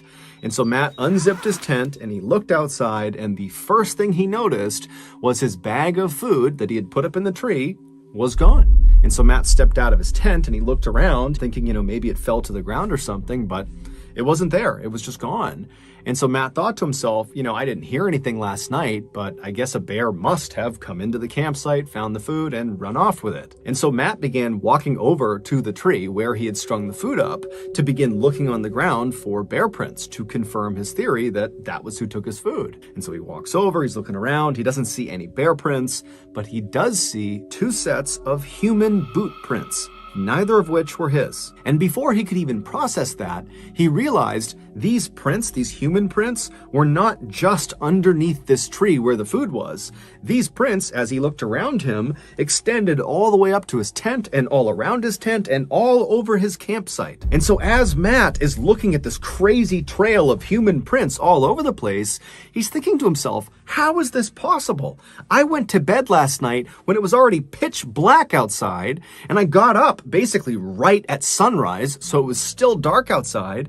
So these 2 people that were walking all over my campsite and cutting my food down, they somehow navigated here 300 feet off the main trail in the middle of nowhere. They navigated here in total pitch blackness, and they did it silently without waking me up. How is that even possible? And so after running through this thought process, Matt realized the only logical conclusion was that the 2 people he saw on the rock, the people in white, had followed him after seeing him. They saw where he left the trail, and they had waited until he fell asleep and then snuck out and robbed him. As Matt's thinking about this, he suddenly realized that maybe they're still around. Maybe he's still being watched. And so he began whipping his head around, looking in all directions, almost expecting to see the man and the woman in white kind of poking out from behind a tree. But when he looked around, he couldn't see anyone. However, he started to get that sense that he was being watched.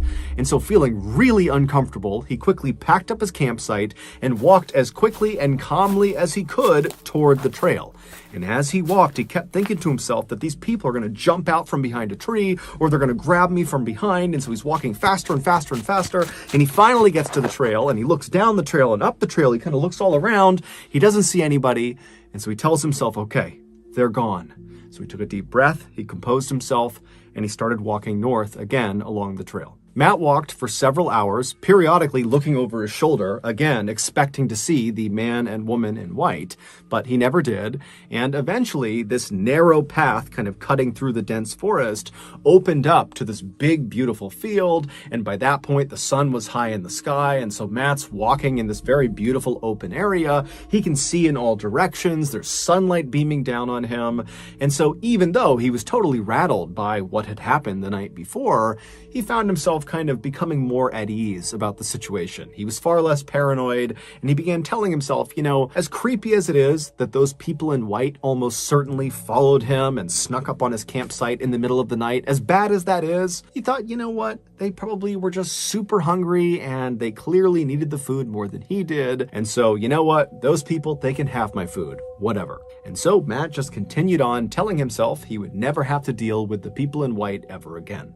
However, he would be wrong. Over the next 3 days, Matt continued making his way north through the Lassen Forest, and the trail he was on would weave between those big, beautiful open areas, back inside those very densely forested areas where the trees were practically right on top of you. And during those 3 days, Matt did not see the people in white. He did not have any nighttime encounters with anybody, nothing got stolen, and so that only reinforced the idea that, he had been a target of opportunity. They had taken what they wanted from him, and they were no longer following him. But on the 4th day after the food stealing incident, things would get spooky for Matt again. On that 4th night, Matt was once again forced to leave the trail he was on. He was in one of those very densely forested areas, and walk well off the trail to find a clearing for his tent.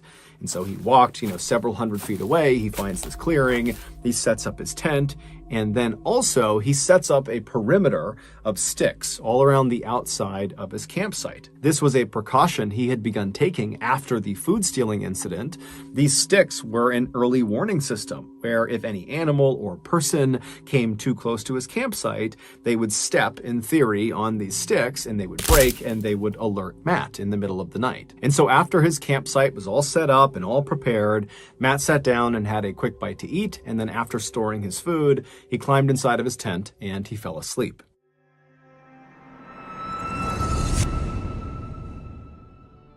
Before we finish the story, I want to tell you about today's sponsor, HelloFresh. Are you tired of spending hours and hours in the kitchen preparing the perfect fermented walrus tail and cobra heart soup, only to be met with looks of disgust from your dinner guests? Hi, I'm MrBallen, and I had the same problem you did until I realized fermented walrus tail and cobra heart soup is just gross, and you should not be serving that to your dinner guests. Instead, serve them a meal from HelloFresh. HelloFresh is a meal service that sends actually good tasting food right to your doorstep. Between menu items like cheese stuffed burgers with pesto aioli and grilled salmon with balsamic tomatoes, you are bound to finally wow those finicky dinner guests at your next summer barbecue. And don't worry, HelloFresh recipes are very easy to follow, and they make for a joyful cooking experience for you and your family. Speaking of family, HelloFresh has a very popular kid-friendly line of recipes that are perfect for families looking to try something new while school is out for the summer. So if you're ready to finally stop jam-packing your fridge full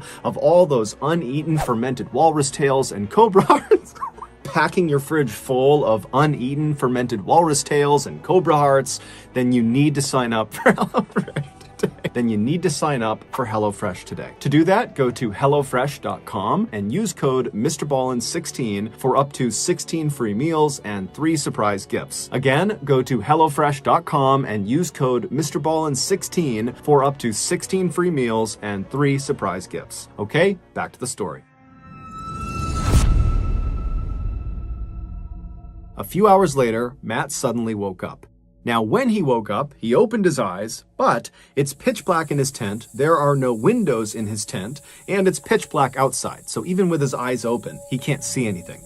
And so he's just laying there with his eyes open, but it's total darkness, and he's just listening intently, because he doesn't really know why he woke up, if something startled him, or if there's no reason at all. And so he's just laying there and he's listening, and as he's listening, he hears the distinct sound of something stepping on one of the sticks in his perimeter. And so he hears the stick break and his heart just starts racing because he knows that an animal or a person is just a few feet away from him.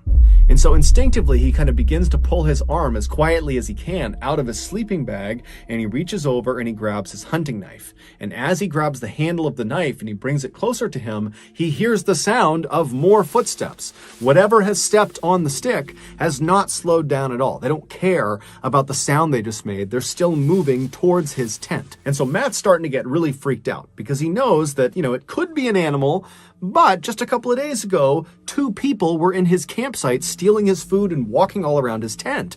And so that's what's going through his head. And so Matt's laying there preparing himself to potentially have to slash out if anybody came close to his tent. I mean, he's in the middle of nowhere. If a person is out here, it's not his friend. And so he's laying there, he's kind of shaking and he's listening really intently, and the footsteps are just getting closer and closer and closer to his tent until they stop right next to his head. They are literally about a foot away from him.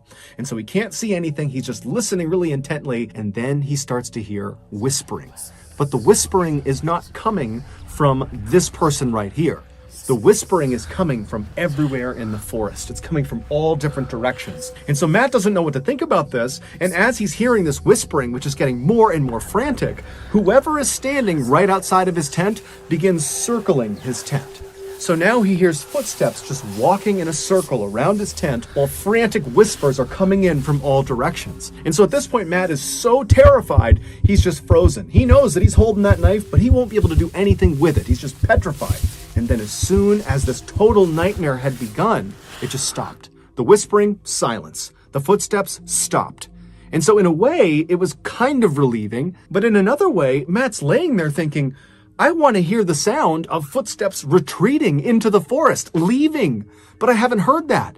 It went from footsteps all around the tent and whispering everywhere to silence, as if whoever is out there is still out there. And they're just standing there waiting for him. And because it's so dark, he can't even look. He can't look outside and see. And so he's left just laying in his tent, wondering if 1, 2, 3, 4, 5, 10 people are just waiting outside of his tent. He's got no idea. And so finally the sun would come up in the morning. And again, Matt has not heard the sound of retreating footsteps. And so maybe they're still just standing outside. But once the sun had totally come up and there was some light outside that he could see through his tent, Matt decided he just had to check. And so he reached over and he quickly unzipped the flap of the tent and he looked outside. He didn't see anyone. He leapt outside with his knife, ready to confront anyone who was out there, but there was no one.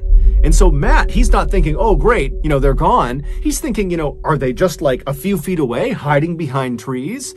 And so for a few minutes, Matt just began looking all around his campsite, kind of expecting to see, those people in white or other people he doesn't know, but he doesn't see anyone. And then Matt starts thinking to himself, was this just a nightmare? Did that not even happen? Am I imagining this? But when he looked down, he saw clear boot prints all over his campsite, including a nice track all the way around his tent. And so this nightmare really had played out in real life. And so he quickly gets everything back into his pack, he throws it on his shoulder, and he just starts running back towards the trail. And when he got to the trail, he continued running north. And as he's running along and looking over his shoulder the whole time, he's telling himself, I just need to get out of Lassen National Forest. I need to get out of the people in white's turf, get away from this place, and I'll be left alone. And so that motivated him to spend the whole day moving as fast as he possibly could. And by that afternoon, he had finally escaped Lassen National Forest. He was out and he was in one of these smaller towns that kind of butted up alongside this forest. And so that night, he camped out right near this town. He wanted to be as close to civilization as possible to ensure his safety. And so as he's laying in his tent that night, he began thinking about what had happened over the past couple of days. At this point, he was nearly certain that the people in white that he had seen on that boulder, they had to be behind these nighttime encounters. They just had to be. And so he's thinking to himself, okay, well, the first encounter I had with them, when they stole his food, yeah, that's creepy, but it makes sense. They followed him, they went to his campsite, they stole his food. Okay, fine. That makes sense to him. But the second encounter, the one that had happened the night before, that didn't make any sense. Assuming it was, again, the people in white responsible, that meant they had been following Matt the whole time, and he had not seen them somehow, even though over the last couple of days, he had been looking over his shoulder constantly, looking for those people, but he didn't see them, and they still managed to follow him all the way over several days to this other unmarked campsite, hundreds of feet off the main trail. So how did they do that?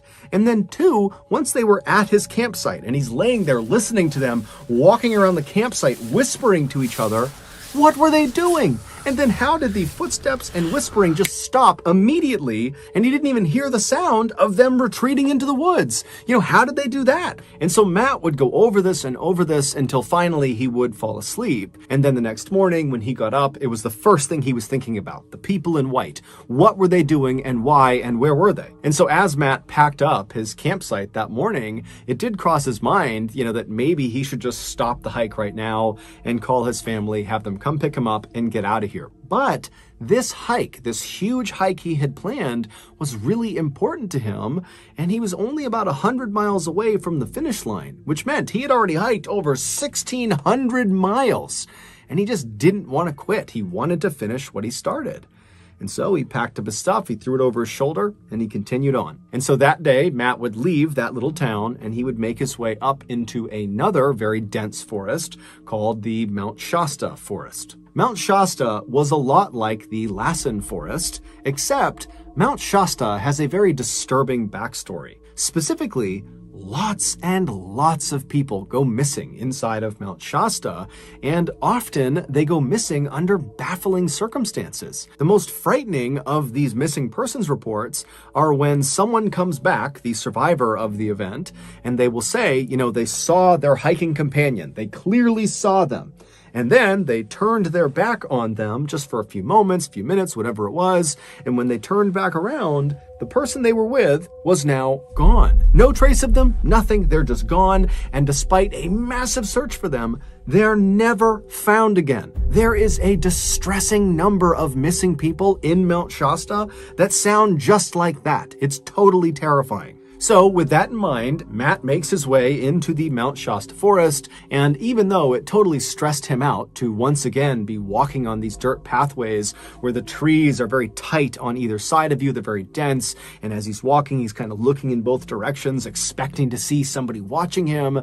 Despite feeling that way, Matt just continued to stay focused and kept telling himself to just continue on, because you're so close to the end. And so the first 3 days that he was in the Mount Shasta forest, Matt would just keep his head down, and very stoically every day he would just hike as far as he possibly could. In the evening, he would set up his campsite either right off the trail or maybe a little ways off the trail in a clearing, and he didn't have any run-ins with the people in white or anybody else for that matter. He was totally left alone. But on his 4th day in the Mount Shasta forest, all that would change.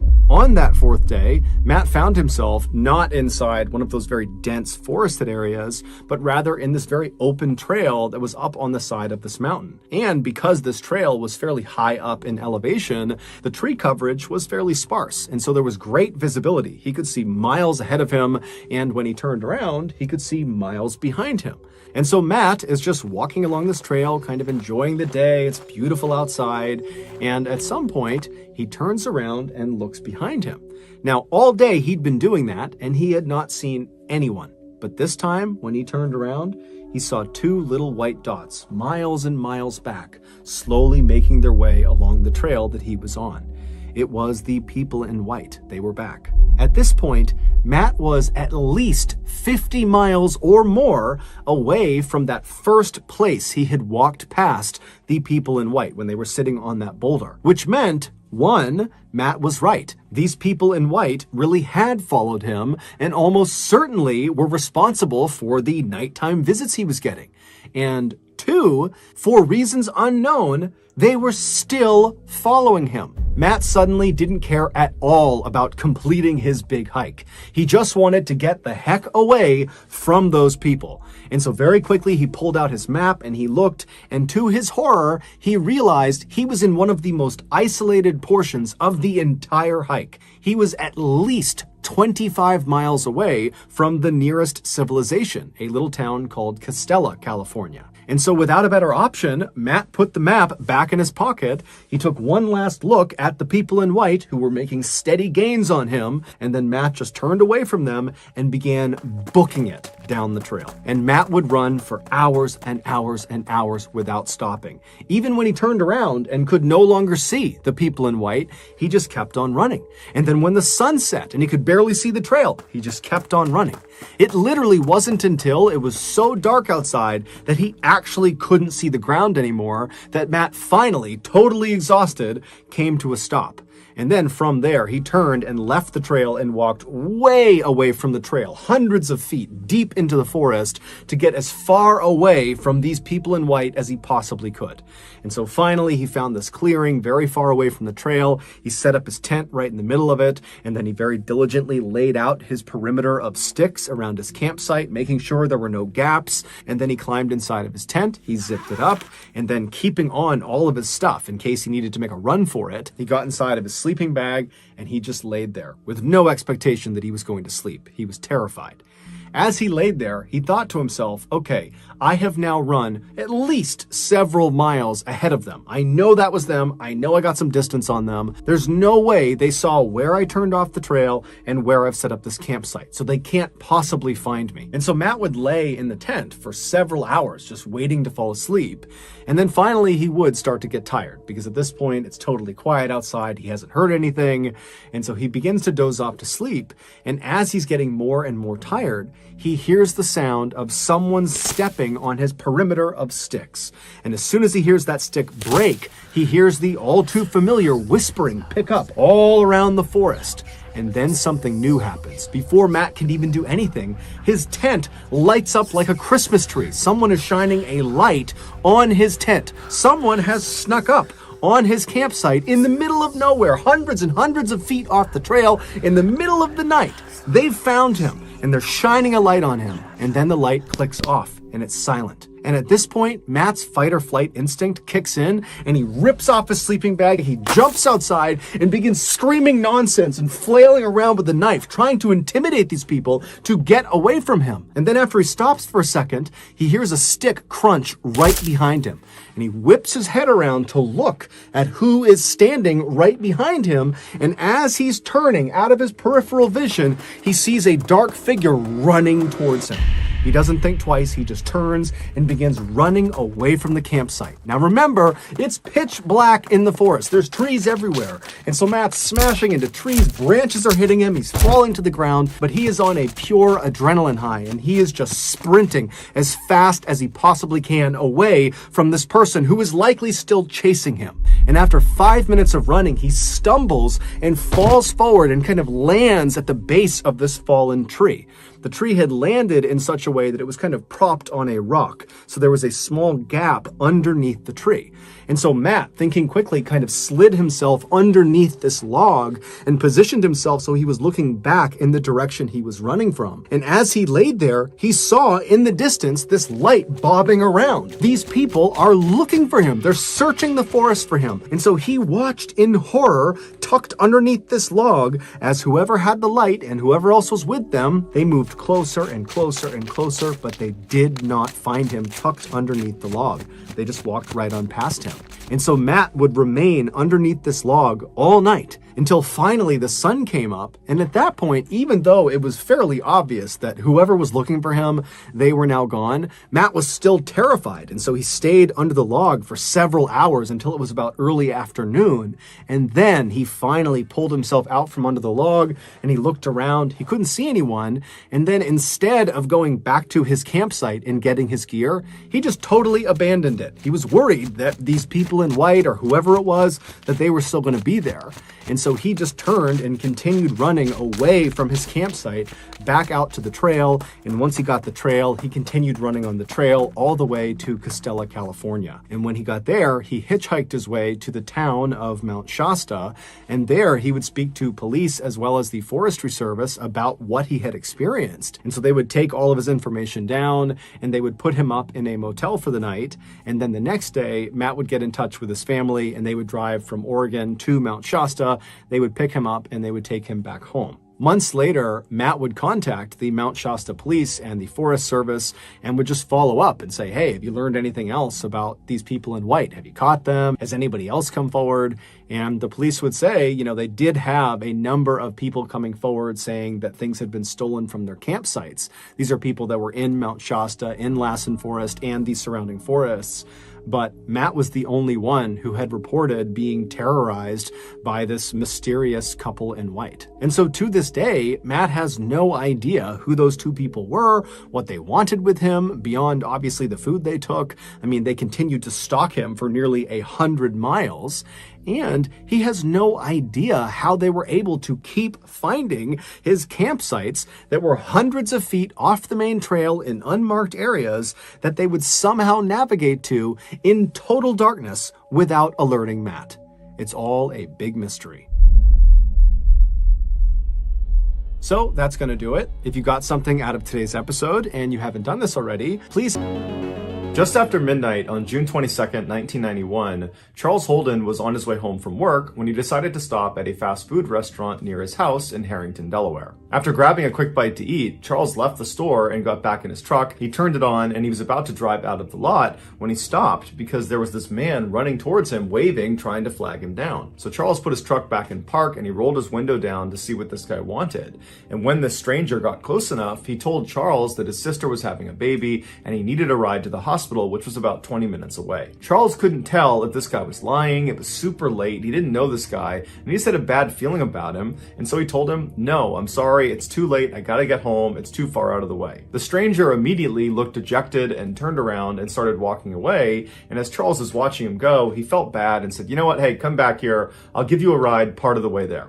And so the stranger smiled, hopped in his passenger seat, and they took off. Charles drove him approximately 3 miles in the direction he had asked to go before pulling over on the side of the road and telling him, this is as far as I'm going to take you. Charles lived only about a block away, and he didn't want to drive too far away from home so late at night. But the stranger, upon hearing he was being let out so soon, suddenly became angry and began fumbling in his pocket like he was going to get a knife or some sort of weapon, and he starts screaming at Charles, hand over your keys, hand over your wallet, or I'm going to kill you. Charles, meanwhile, was on edge, just being in the car with this guy because he had a bad feeling about him, and so he immediately jumped into action. He turned off his truck, he ripped the keys out of the ignition, and he leapt out of his truck and started running. Charles saw way off in the distance was a convenience store, and he figured he could run to there and get some help. But as he's running, he turns around and sees the stranger has also leapt out of the car and was now sprinting up to him with a screwdriver in his hand. And this stranger was running really fast. He was gaining on Charles, and soon Charles realized he wasn't going to make it to the convenience store before this guy caught up to him. And so at some point, Charles just stops, he turns around and puts his hands up and he says, okay, I'll give you a ride wherever you want to go, and then you can have my keys, my wallet, you can have anything you want. And so the stranger runs right up to Charles and he stops and he smiles because he's very pleased with this result. And he pokes him with the screwdriver and kind of gestures for him to go back to the truck. So Charles walks back to the truck with the stranger right behind him with the screwdriver periodically poking him in the back. They finally get to the vehicle and the stranger tells Charles to get in the car and then wait. But as soon as Charles sat down, he fired up his truck and sped off before the stranger could hop in the passenger side door. And so Charles is flying away from this guy. He looks in his rear view mirror and he can see the guy is chasing after him with a screwdriver held over his head, but he sees the stranger at some point just stops, turns around, and walks away. Charles was totally relieved that he had escaped this horrible encounter, and he was thinking about calling the police, but ultimately decided he wouldn't because it was his decision to allow some stranger to get in his car in the middle of the night. And so Charles kind of blamed himself for the whole ordeal. What Charles was concerned about, though, was where he had ditched the stranger was not far from his house, and he was worried if he just turned around and drove right back to his house that this guy could recognize the truck and then follow him to his house, and then who knows what could happen.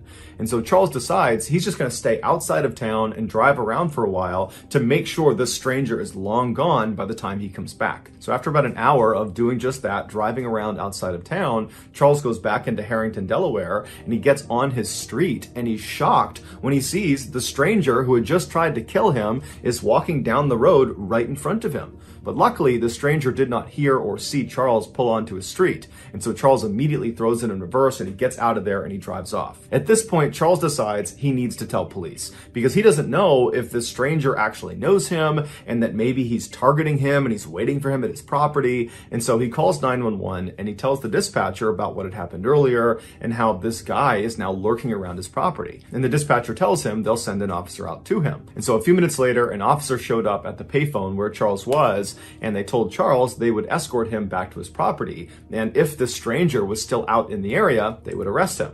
And so the two of them made their way back to Charles's property. They get there, the stranger's long gone, and then Charles goes into his house. There's no sign of a break-in. There's no sign that anyone was near his property. And so Charles thanks the officer. He feels totally relieved. But before the officer leaves, he asks him if he wouldn't mind doing a quick sweep of his mother's property. She lived right behind Charles on the other side of some bushes. He told the officer her name was Dorothy. She was 70 years old and she lived alone. And he just wanted to make sure nothing happened to her. So the officer said, no problem, I'll go check in on her. So the officer leaves Charles and goes across his backyard through those bushes into Dorothy's backyard. And right away, he can see the back window on the back door has been smashed and the door itself is slightly ajar. And so the officer draws their pistol and they go up and they enter the house and they look inside. They're yelling for Dorothy, but there's no answer. It's totally dark in the house. It's totally silent. And so after searching the first floor and finding nothing, they make their way up the flight of stairs and they find blood at the top of the landing. And they follow this trail of blood and it brings them into one of the bedrooms where a woman is sprawled out on a bed. It was Dorothy. She had been stabbed to death.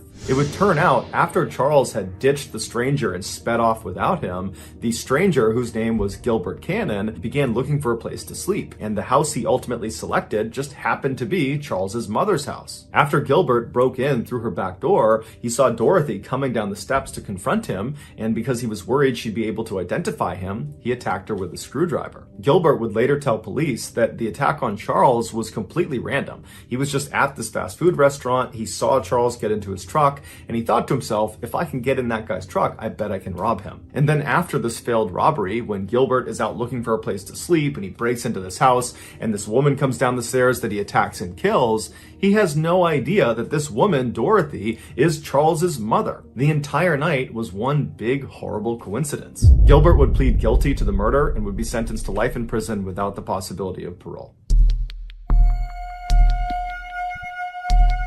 In 1949, 15-year-old problem child Ken Rex McElroy dropped out of school and moved to a tiny farming town called Skidmore, Missouri. There, he began his life of crime, which consisted primarily of theft. At night, he would drive his truck onto Skidmore residents' property, and he would steal their livestock, alcohol, grain, food, antiques, anything he could get his hands on and that he could sell, he would take. And if the owners ever caught him in the act, he would just raise his rifle at them and tell them to go back inside and never report it to the police or he would kill them. And because Rex was this big 270-pound monster of a man who was known for having a bad temper and for being really aggressive, people generally just did what he asked and his crimes went totally unreported.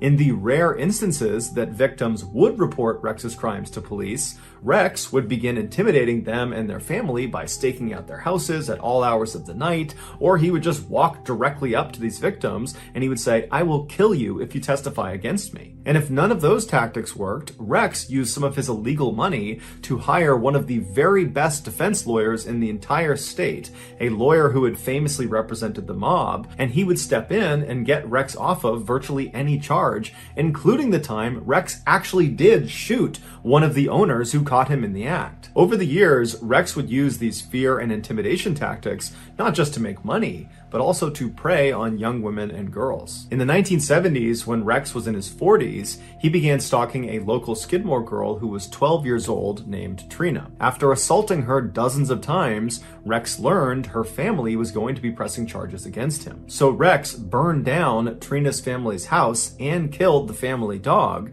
and then threatened to kill the entire family unless they signed paperwork that would legally marry their daughter Trina to Rex. This would protect him legally in case they pressed any charges against him. After the family finally relented and signed off on the marriage, Trina was forced to come live with Rex at his house, and within 2 years, she became pregnant. After the birth of her child, she took her baby and tried to run away from Rex, and she ran back to her family's new house, and she was hiding there, but Rex tracked her down. He took her and their baby back, and then Rex proceeded to burn her family's house down again, and again killed their new family dog. By the end of the 1970s, Rex wasn't only just the most hated person in Skidmore, he was the most destructive person. He had hurt so many people in town, but it seemed like no one could do anything about it. It was like he was untouchable. Then a single piece of candy changed everything. In 1980, one of Rex's children was at a local grocery store in Skidmore when they were caught stealing a piece of candy. When the shopkeeper asked the child to put the candy back, they refused, and it caused this huge fight, and before long, Rex has found out about this huge fight, and Rex, instead of being upset with his child for stealing, he becomes enraged that the shopkeeper had the audacity to accuse his child of a crime. And so Rex began stalking the owner of the store, a 70-year-old man named Bo, along with the rest of Bo's family. At all hours of the night, Rex would just show up in front of their house with a gun slung across his lap, and he would fire shots into the air, and then during the day, he would walk right up to Bo and he would tell him, "I'm going to kill you." And so Bo and his family knew it was only a matter of time before Rex did become violent, and they were right. In July of that year, Rex showed up at Bo's grocery store with a shotgun in hand, and Bo, who was in the back of the shop loading groceries through the back door, he turns around and he sees Rex walking up to him. They have this heated confrontation where at some point Rex just raises a shotgun and he fires a shot into Bo's neck. Bo was gravely wounded, but he would survive, and Rex would actually get arrested and would be charged with attempted murder. And it seemed like, for once, maybe Rex was actually going to get what was coming to him, but he didn't. The attempted murder charge was lowered to just assault, and he was given 2 years in prison, but he would only serve 1 day in jail before being released on bond. And as soon as he was out on bond, he went right to his house and he got his rifle that had a bayonet attached at the end of it, and he went right to the tavern in the middle of Skidmore, and he began telling anybody who would listen that he planned to finish the job, i.e. he was going to kill Bo, and he described in very graphic detail how he planned to do it, which involved this rifle and this bayonet. Patrons that were at the tavern that saw Rex and heard these claims, they were scared for Bo, and so they left the tavern and they told city leaders about these threats. And so city leaders at this point, they've had enough of Rex, and they decide they're going to host this secret meeting that will not include Rex the following morning. So the next morning comes around, and all these angry residents, they come to this meeting and they begin discussing, how are we going to handle Rex? We can't use police. We can't use politicians. Nothing can be done. So what are we going to do? How are we going to put an end to his reign of terror? And after a while, they came up with a plan. And after the meeting was done, everybody left the town hall, they got their guns, and they made their way over to the tavern where Rex was seen earlier that morning. About 40 of these armed men surrounded the outside of this tavern, and once they were all in place, another smaller group of men that were all armed walked inside the tavern, and they saw Rex sitting at the bar with Trina sitting right next to him. And so these men, they walk up right behind Rex, uncomfortably close, right behind him, and they just stand there with their guns looking at him. And at some point, Rex turns around and sees them, and he's about to lash out and start fighting them, but he realizes he's totally outnumbered, and these men that are standing all around him, they look like they mean business. And so he stands up, he grabs Trina, and he brushes past them, trying to act tough, and he walks out of the tavern. When he gets outside, he's taken aback at this additional group of armed men, which is much larger, who are all standing there just looking in at him. And so Rex at this point becomes visibly frightened, but he grabs Trina and he calmly walks out to his truck, which is parked a little ways out in front of the tavern. He gets in the driver's side, she hops in the passenger side,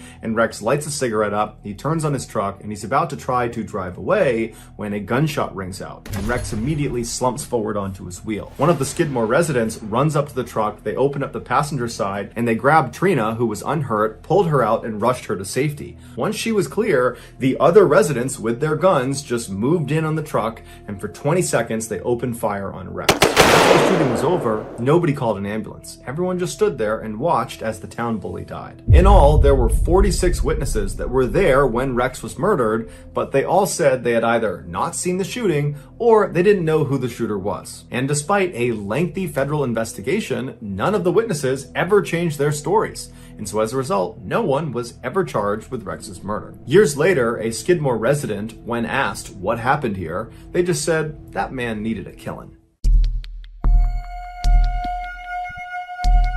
On the morning of March 18th, 1990, a young woman named Karen parked her car just outside of the Isabella Stewart Gardner Museum in Boston, Massachusetts. This famous museum is home to over 15,000 pieces of priceless art from ancient Rome, medieval Europe, Renaissance Italy, Asia, the Islamic world, and 19th century France and America. The outside of this four-story building is strikingly plain, but inside is strikingly gorgeous. There is this lush green open-air courtyard that sits right in the middle of the museum that all of the galleries look down into. Karen was an art enthusiast, and she was a security guard at this museum, and that day she was on duty. After parking her car, she got out and walked her way over to the employee entrance, and there she pressed the buzzer and announced her arrival to the two night shift guards that she would be relieving. But after a few seconds, the night shift guards did not respond to her, and they did not unlock the door. And so after a little while, Karen pressed the buzzer again and said, "I'm here, can you please open the door?" But again, the guards that were on duty did not respond back to her, and the door did not open. This was highly unusual, so Karen left the door, found a payphone, and called the chief of security for the museum, who lived out in town, and told him she couldn't get in the building. And so about 10 minutes later, the chief of security shows up, and he takes Karen, and he walks her around to the other side of the building. He leads her up an outdoor flight of stairs to another entrance to the museum. He pulls out a big ring of keys, he finds the right one, and he opens the door. The entrance they were going through placed them in this dark hallway that stretched out straight in front of them, and then at the very end of the hallway on the right was this very brightly lit room that the door was wide open to, and that was the security office where the guards were supposed to be. And so Karen and the chief, they begin walking down this hallway expecting to get to the end of it and look inside this room and see these guards and get an explanation for why they didn't buzz Karen in the first place. But when they reach the end of the hallway and they look in this office, there's nobody inside of there. And now that they were up close, they could see the door leading into the security office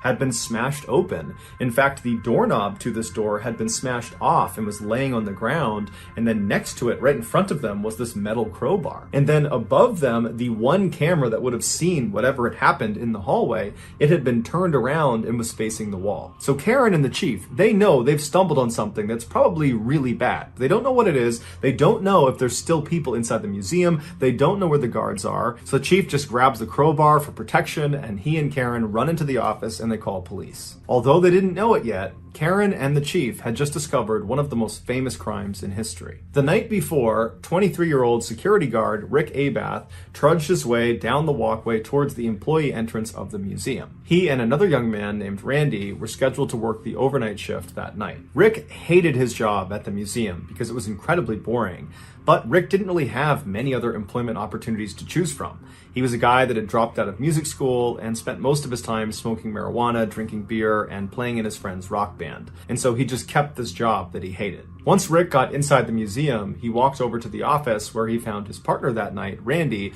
was already sitting behind the desk. After chatting with him for a few minutes, Rick said he would do the first set of security rounds, and so he grabbed a walkie-talkie and a flashlight and he headed out to the exhibit halls. Almost immediately, a fire alarm went off. Rick went to the area where it was going off and he investigated and did not see a fire, and so he just turned the alarm off. The building was very old, and it wasn't uncommon for their electronics to fail or glitch. And so after this, Rick didn't think much of it. He continued doing his security rounds, and after about 30 more minutes of that, he made his way back down to the security office where he traded places with Randy. Rick took the seat behind the desk, and Randy took the walkie-talkie and flashlight and headed out into the exhibits. About 30 minutes later, while Randy was still doing his security rounds, Rick had his head down on the desk when he heard the sound of the buzzer coming from one of the outside doors.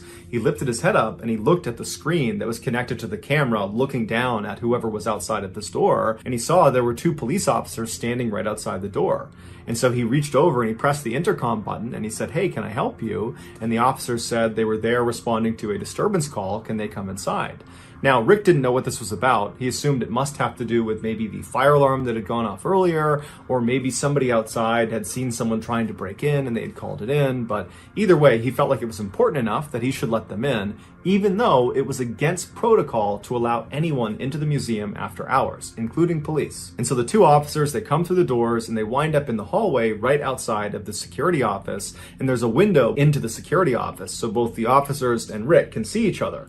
And the officers immediately say to Rick, hey, are you working alone tonight? And Rick says, no, my partner is out doing security rounds. He'll be back soon. And so the officers just kind of nod their heads and they're looking around the room for a second. And one of them, as he glances at Rick again, he does kind of a double take and he goes, wait a minute, I think I know you. There's a warrant out for your arrest. You need to come out here and show me your ID.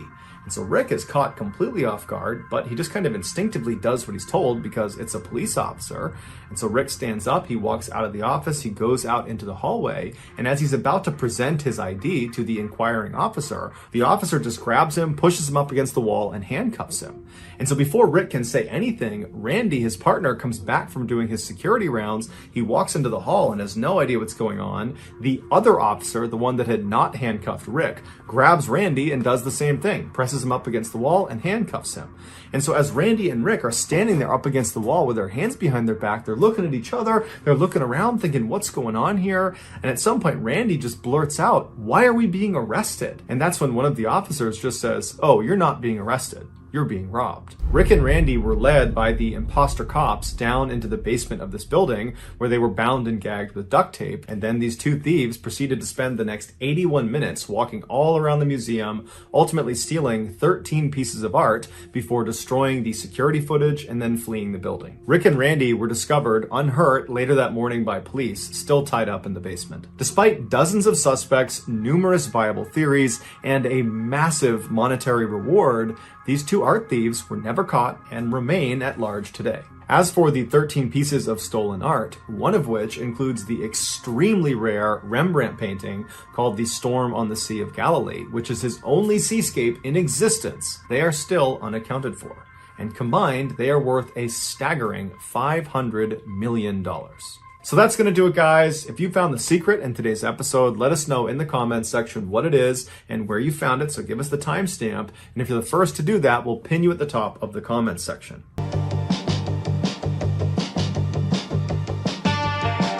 Waves collapse in faded frames.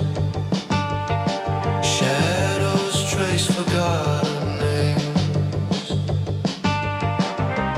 Every letter burns away, but I still feel your fingerprints.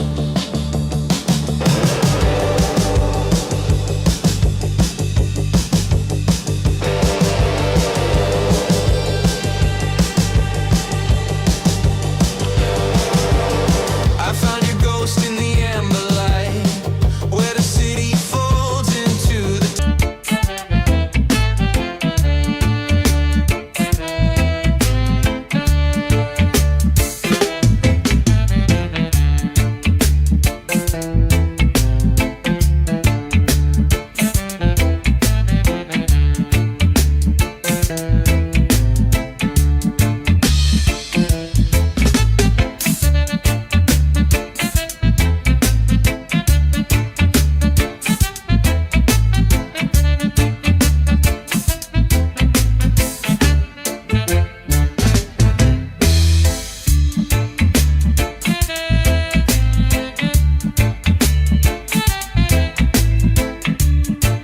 If you got something out of today's episode and you haven't done this already, please offer to teach the like button how to drive in your car. And then on the day of their first lesson, show up in an 18-speed transmission semi-tractor trailer truck.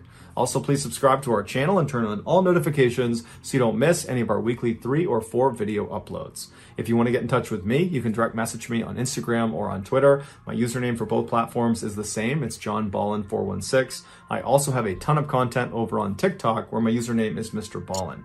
I also have a second YouTube channel called